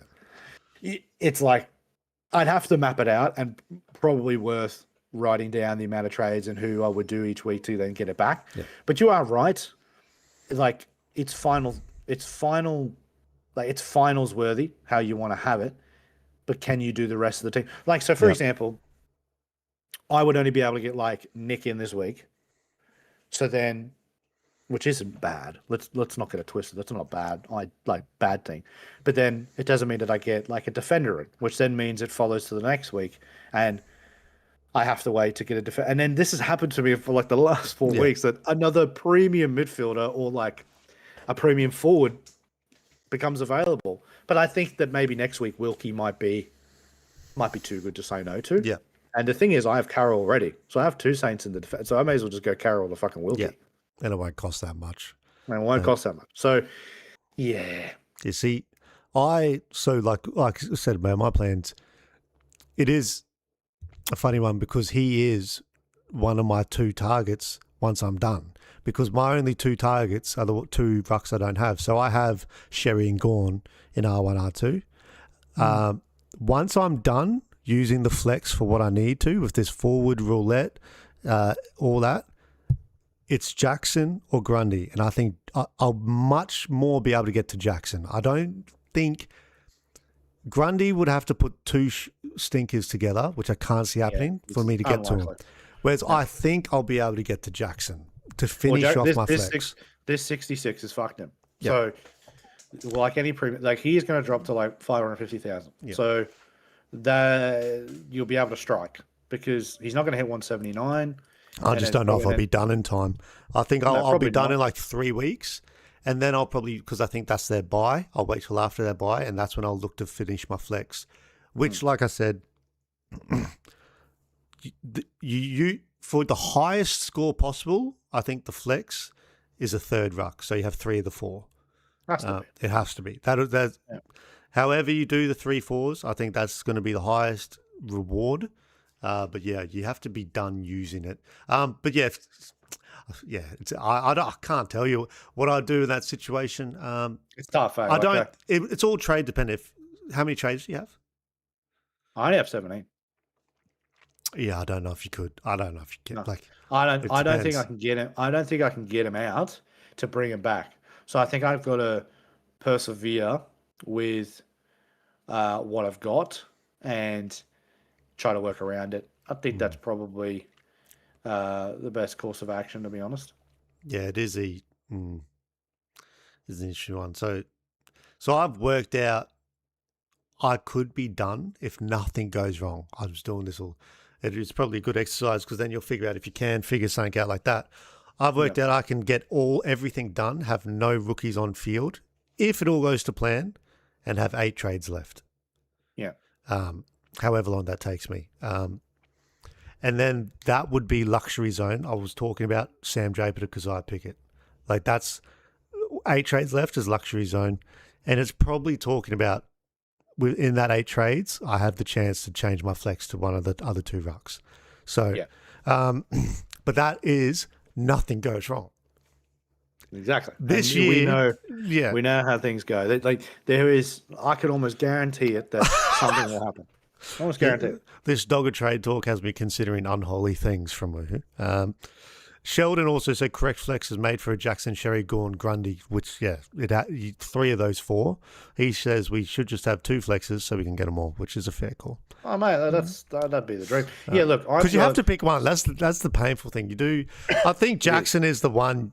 If you can have Sherry, Gorn, Grundy, that's the trio. Like if you can facilitate that. Some But then, people do. yeah, it's disgusting, borderline. But yeah, look, Like I've got Grundy, Sherry, Jackson at the moment, yeah. and yeah, so See, I'm it's like just Sherry and Gorn, and I'm using that. Yeah, but like I said, it just hurt. It just hurt this last week not having a 3rd ruck. Not so much because if I had Jackson, it would have gone stinker. But if you had the Grundy, it would have gone great. So it is, yeah, it's an interesting conversation. Just looking if we somehow in our conversation touched over almost all of the value targets. I think, like obviously the ones we have, Sinclair, you got to go but that buy's cooked again. If you don't have Sinclair, but that round 16, he's 544k. His BE is 73. This is his you got to floor. get Sinclair. I think his You gotta floor get was Sinclair. last week. I think he was lower Probably. last week. Yeah. If you don't have Sinclair, I think yes, you got to go. Gorn, we just did the ruck. Whatever works in your ruck situation. That is like it is so individual. The ruck Is English situation. back this week? Oh man, I don't think so. I think that's going to if be he's a while. not back this week, Gorn's getting 170 Yeah, I don't. I think against Emmett. Are you fucking kidding me? yeah. Yep. Noah Anderson. Did we touch on him? No, he didn't. Break even of 40. Yeah, what's he worth? 527. But Shucks. it's Darwin. I don't know if I can bring him in after that. He was tripe. And then the Is he man playing went to a Darwin Darwin. again? No. So he just did for 2 weeks. 3 weeks? 2 weeks. Yeah. So he was tripe. Goes to Darwin. They all scored borderline 120 plus. This is why I'm just flagging. Like just small ground. here's the thing. Round. We can't wait if you want him because his break even's 40. He's going to score more than 40, right? But if he came back, I'd almost want to see him do a 130 away from Darwin because if he come back, if you brought him in, he comes back to a ground 70. and he drops a 70. And Matty Rowe's back as well. Especially when I've traded him out before. Oh, you'd be I'd filthy. be fucking livid, mate. So I wouldn't be doing that. No. Yeah, look, it's just, yeah, I can't do it. I can't do it, but I don't hate anyone for doing it. No. Into our take one, leave one, and a different take on take one, leave one. All right. This is the premium take one, leave one. We normally go for a little bit of value, this is just take one, leave one, the premiums. All right. You have to take one the and leave one. Cremes here. We're talking the cream of the crop. And we're talking from right now. So you're building a draft league. Think about that. Well, not draft league. Actually, yeah. No, let's take price out of it. Right now, the highest scorer for the rest of the year. You're taking one and leaving one. Okay. I can understand that. Bontempelli. Sniff Smith.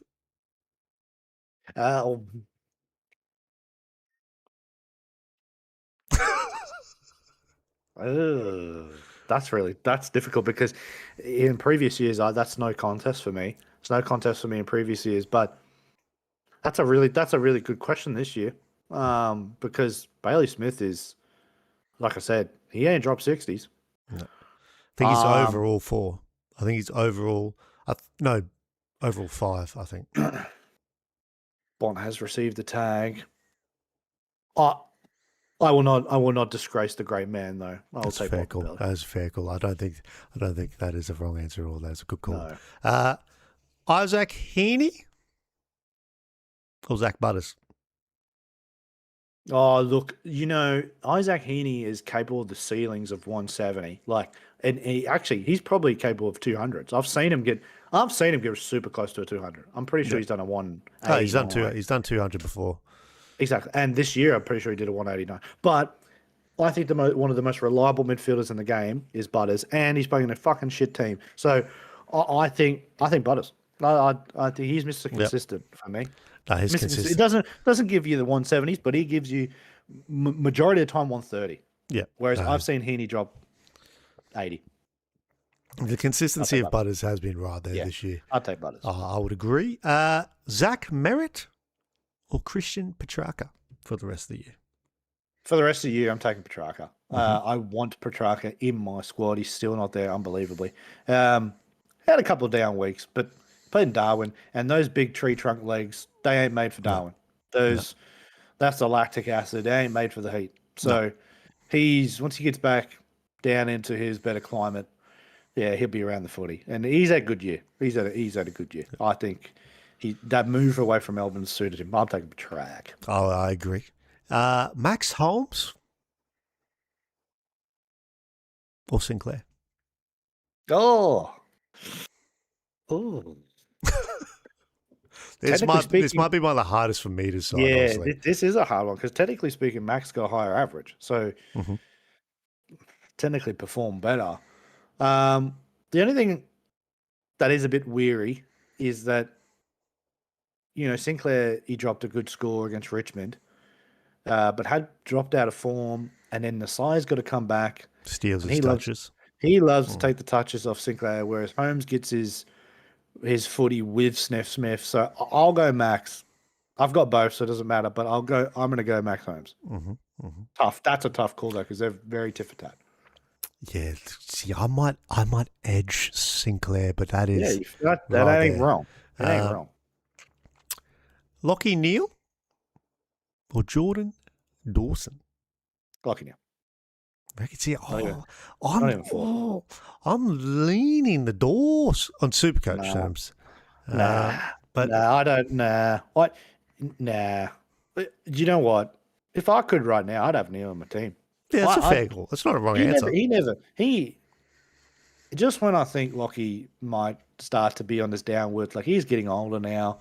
Man, he produces every year, eh? He produces every year. He didn't have a good game on the weekend, but like no one did for Brisbane. But he's reliable and still at his age. This might be an outlandish decision. I still think he's the best midfielder in the Brisbane team. I know That's a fair Ashcroft call. is good, but when I look at Brisbane, like, as an opposition fan, when I look at Brisbane, I go stop Lockie Neal. I don't think stop the rest. I think stop Lockie Neal. That's how I think. The others can kill you, but like, yeah. And Dawson is, and I like his role. Don't get it twisted. You were right when you flagged it. But I just don't think he's a super high disposal getter. Whereas His big scores never come from high disposals. He's a funny they scorer. don't. They come from tackles. He tackles a lot, and if he's playing halfback, they ain't going to tackle a lot. No. So, well, yeah. So I'll edge Lockie. Oh, there you go. A quick pause on the take one, leave one. Matthew Gard has entered the chat. He literally asked, hypothetically, if Olmo had 21 trades and 2 boosts, would he trade Jackson? Ask him, I'm interested. I'll say to Matthew Gard, I don't know how live works, but if you can go back, I reckon we spent 15 minutes on that exact topic. What are you talking about? Is he asked just the question that I just said? Literally, and we're talking about trades, boost, Jackson, blah, blah. But yeah, I reckon we spent 15 minutes on the Jackson flex conversation. I don't know how live works. You can if he can scroll Yeah. back, but I'm assuming you're asking about the same situation I have. You have the 3 rucks and one's in the flex. Is that what he's Oh, asking? but yeah, I would imagine yes. But Because yeah, if you're asking that, currently at the moment, I'm not going to move Jackson out of the flex. Um, I flirted with it, but but if then you had 21 trades and 2 boosts, though, you've got because you if got I had 17 21 trades and he's got 2 boosts, and 2 boosts, easy. easy. Every day week. You know why? Because the buys are coming up. You're going to get an extra trade anyway. So then effectively you'll have 4. It so is. that means you could get him back.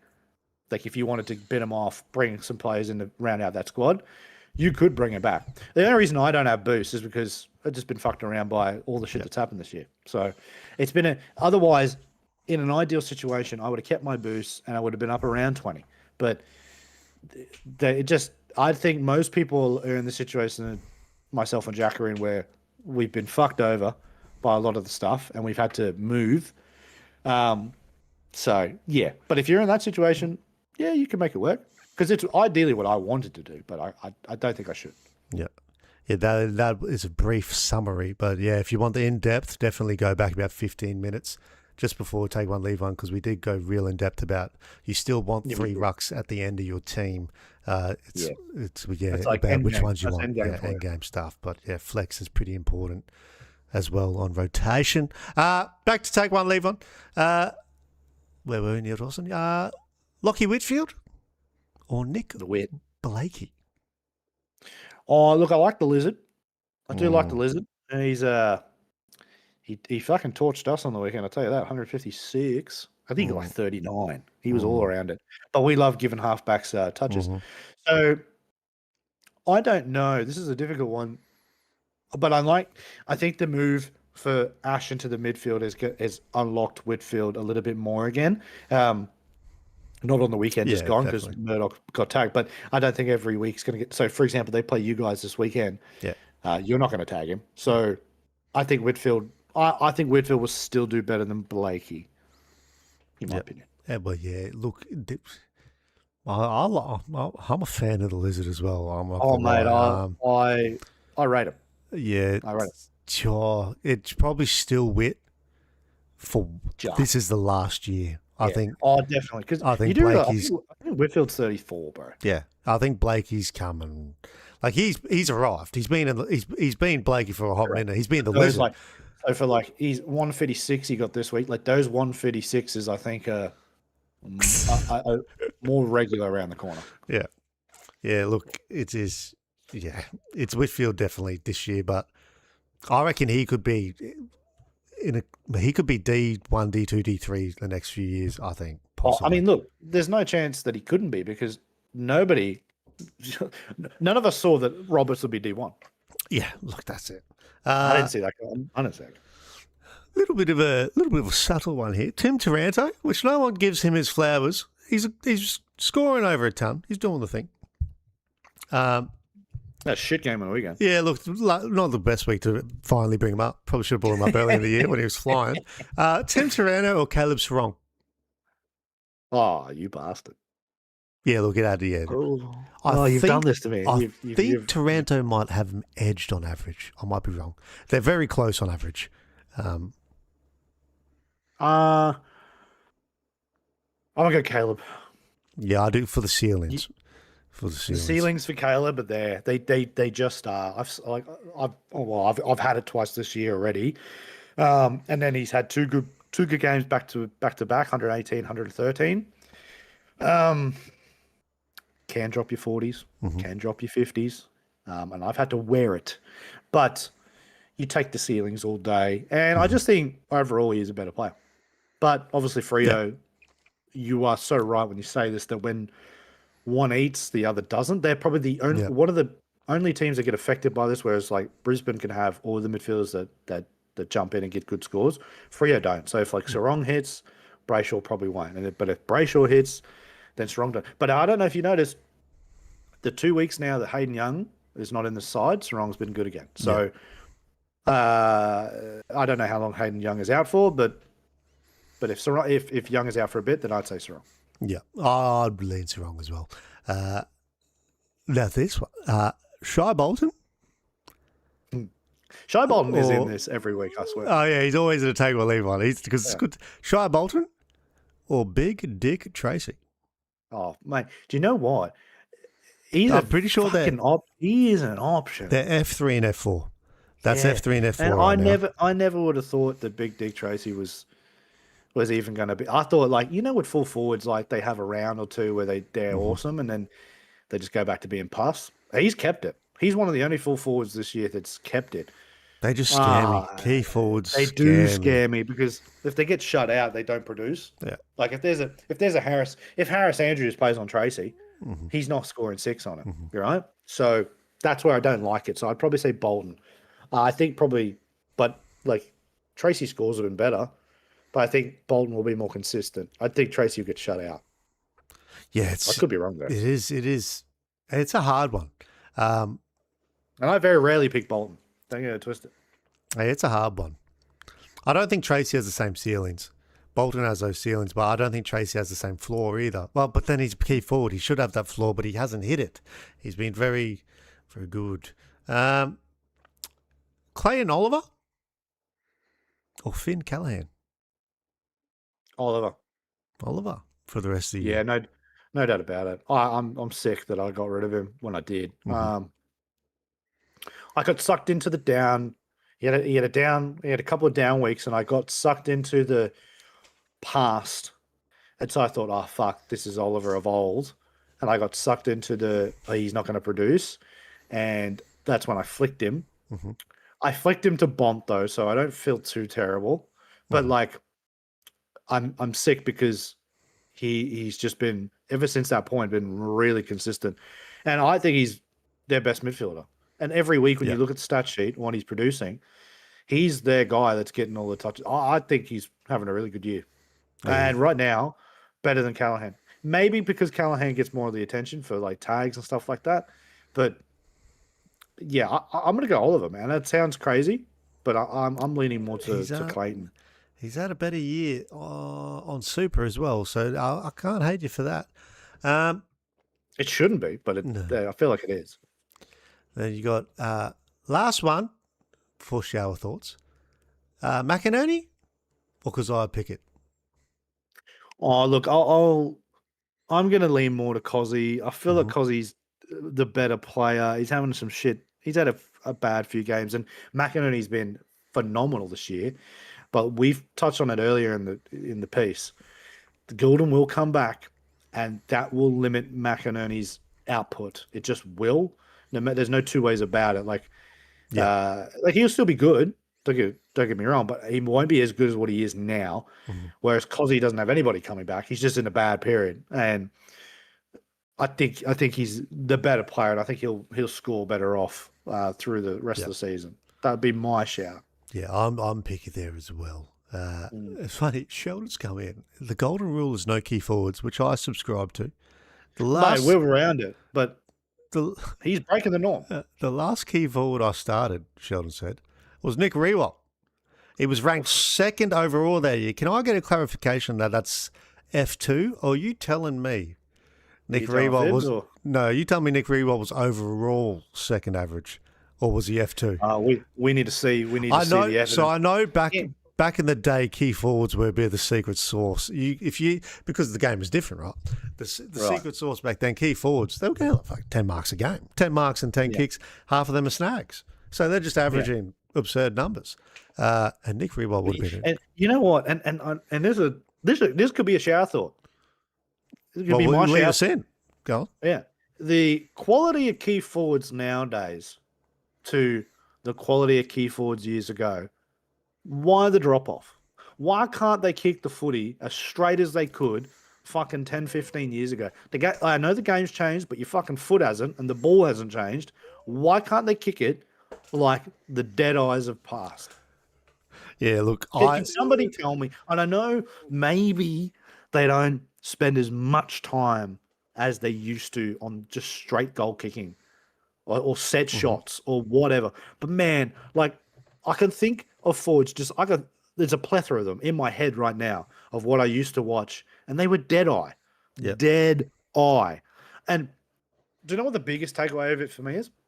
I used to watch, and there's a goal I remember strictly from Jonathan Brown, where he's on the boundary, but he's on like the boundary where it's like a 10 Yeah. degree or like After the 5 degree siren. angle.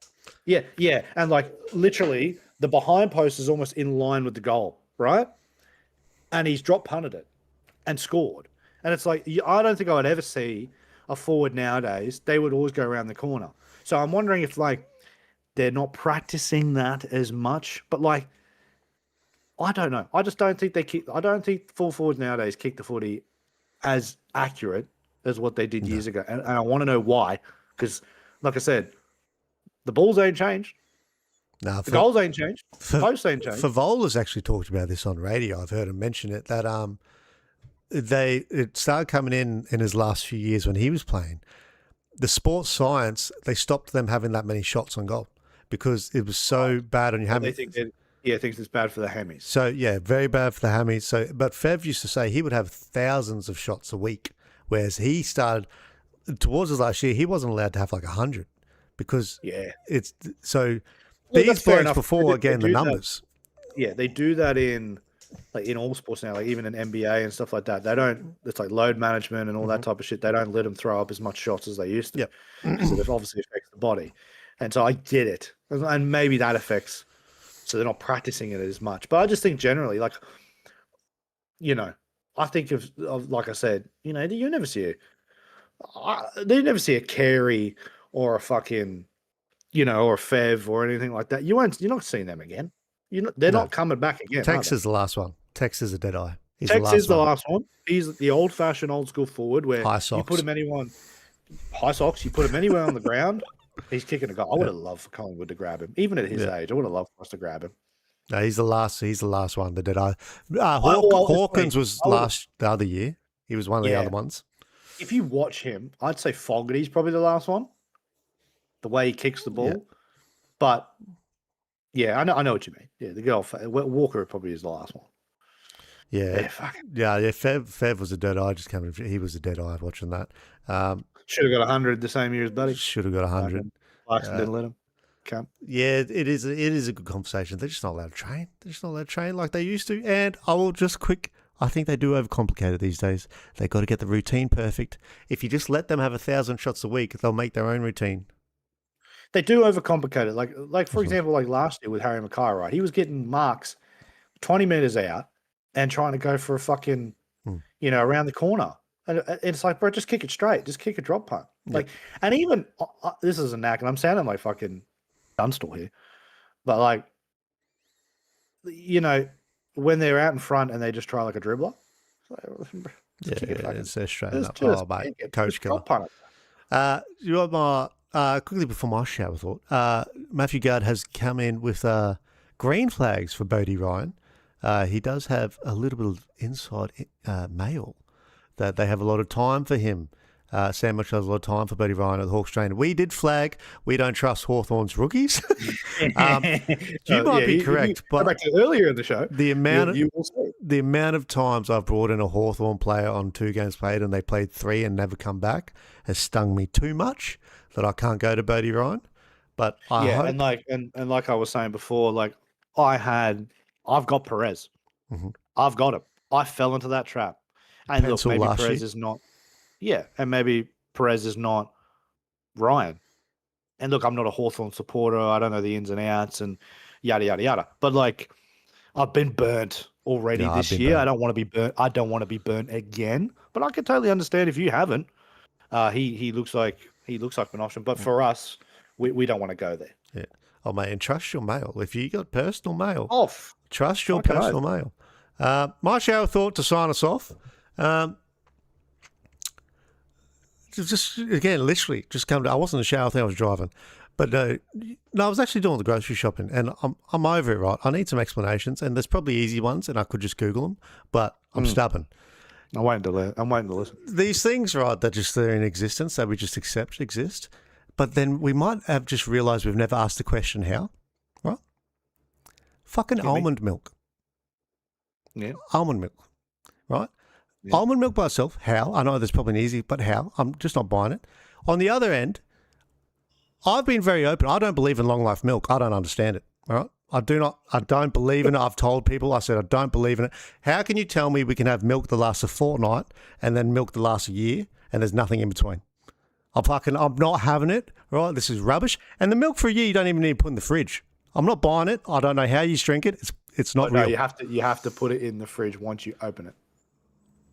Well, that's just more. What are we doing here? Like, So once you put milk comes with instructions. What is this?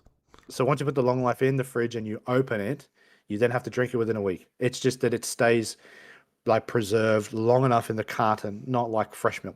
So fresh milk is once it's fresh, once it's chilled, it has to be drunk within a certain amount of time. Whereas long life can stay on the shelf for X amount of time, and in the minute it's chilled, you have to drink it. So this milk that's chilled, say the trim in the fridge, if they never put that in the fridge, would that last a year?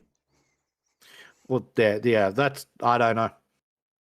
I don't know if it's. Why do we just accept this? Why do we just accept this stuff? I don't know if there's a. It's the way they make it. So like, yeah, I'm not buying it. I don't believe it. There must be a because you make milk differently, like when they do raw milk and stuff like that. So like, there's obviously a something that they leave out of long life. But yeah, it is about when you put it in. You can leave it on the shelf unopened and not in the fridge, but the minute it goes in, you have to drink it. Yeah, it doesn't make sense to me. Well, do you look like you had the answers to the almond milk? Well, almond milk is just, I don't think it's derived from fucking almonds, is it? I don't think it's. But again, how do we just accept this, right? These are what I'm saying. There's things in the world we just accept, and we've never actually asked the question. Like, wait, hold on, that makes no fucking sense. Can you tell me why? Just hear me. Well, I think it's I think it will. I think initially all these type of milks were just made as an alternative for fuckers that couldn't have milk, right? So like it used to start as like soy, and then once soy become the boring fad, they just derived into other shit like oat milk. Like how the fuck is oat a milk? That's what I mean. Milk, mate. This is just a fancy way to make milk. So instead of having like because these are like the lactose and dairy intolerant people, they have this milk. So it's not real milk. It just tastes like milk. But it doesn't actually. I've had it. It doesn't. I don't care. I'm not dying on it. I am dying out, actually. It doesn't taste like milk. They just soak the particular ingredient and then get the liquid out of it and then call it a milk. See, I'm sticking I don't believe in it. I'm sticking to my guns. I don't understand. That's basically it. They get a boat ton of it and then they like wet it down and soak it so it drip filters into like a liquid, which is then called the milk, and then that's what get put in the cartons. Dead ass. Yeah, I might stay away from almond milk. I don't know if I feel any better knowing how it's almond milk, but I just thought it was a good little thing to flag. And now you'll see them everywhere. Things that we just accept that exist. So it's a plant-based milk substitute. Wait, so right? Yeah, not nut-based, not nut-based, plant-based. Well, they come off plants. Oh, yeah, sorry. Well, I mean, all right. So yes, they are nuts. Anyway, because it doesn't contain lactose, right? So then, yada yada yada. Let's see. We don't care about the history. How's it made, mate? Production. Here we go. Is it just shredded nuts? It is effectively. That's what I just said. It's general production involves soaking and grinding the almond in a boat ton of water, and then once they then put the water with the almond and they soak it, it then comes out milky. You're literally just drinking wet almonds. That is it. Swear down. Yeah, look, I'm not about that is it. Yeah, and because it doesn't have lactose in it, so that's the substitute. Right. So people feel like they're having a better alternative because they can't drink lactose. And do you know what? I'm gonna go further. I'm gonna put oat milk in there, and I guarantee you, it's the fucking same. They're just wet oats down. I guarantee it. So you're drinking some wet porridge, brother. Have you ever frozen milk too? Shit goes yellow. Yeah, that's the cream. I just think milk's an interesting little sauce. There's too much going on with milk. Oh, there's so many different ways it can be made. That's why. Yeah, same thing. Oat milk is made by mixing oats with water, brother. You're just drinking wet porridge, son. You're drinking wet porridge. Let it go. We just accept this exists. you ain't any better than the rest of us. Just drink milk. Just drink milk from the cow, son. That's what And I'd if you say. break out a bit or if you shit yourself, then just deal with it. Don't drink fucking wet porridge. How is drinking wet porridge any better? Yeah, look, I can't answer. This is what I'm saying.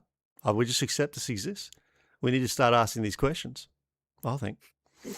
Anyway, Some bozos out there like, I can't drink this milk. I need mate. Have you ever thought about just putting a bit of oats of water and then just soak it out? That could be your milk. It'll taste like real milk. Oh no, I'm off it. I'm off it. That'll leave us there at the milk chat. Just quickly, what does one do for Murphy Reed round call? I don't think he's a bad option. Dark. If you got it, if you got him, keep him. Yep. If you can get him, because can score well. And he's a bit of a niche player. Like, but he's a pod. He's a pod, and he's at the price he'll probably always be at. I don't see him changing, so it's not a bad call. I like that. Yeah. But anyway, we will leave that there, and we'll see you next week. Good luck for the round. You might see another update if stuff changes. You never know. Me too. You never know. I'm safe on it at the moment, but we'll see. We're at that time. But anyway, we'll catch us later, and we'll see you the next one. Cheers for coming. See you next Tuesday. Peace. Enjoy. I didn't.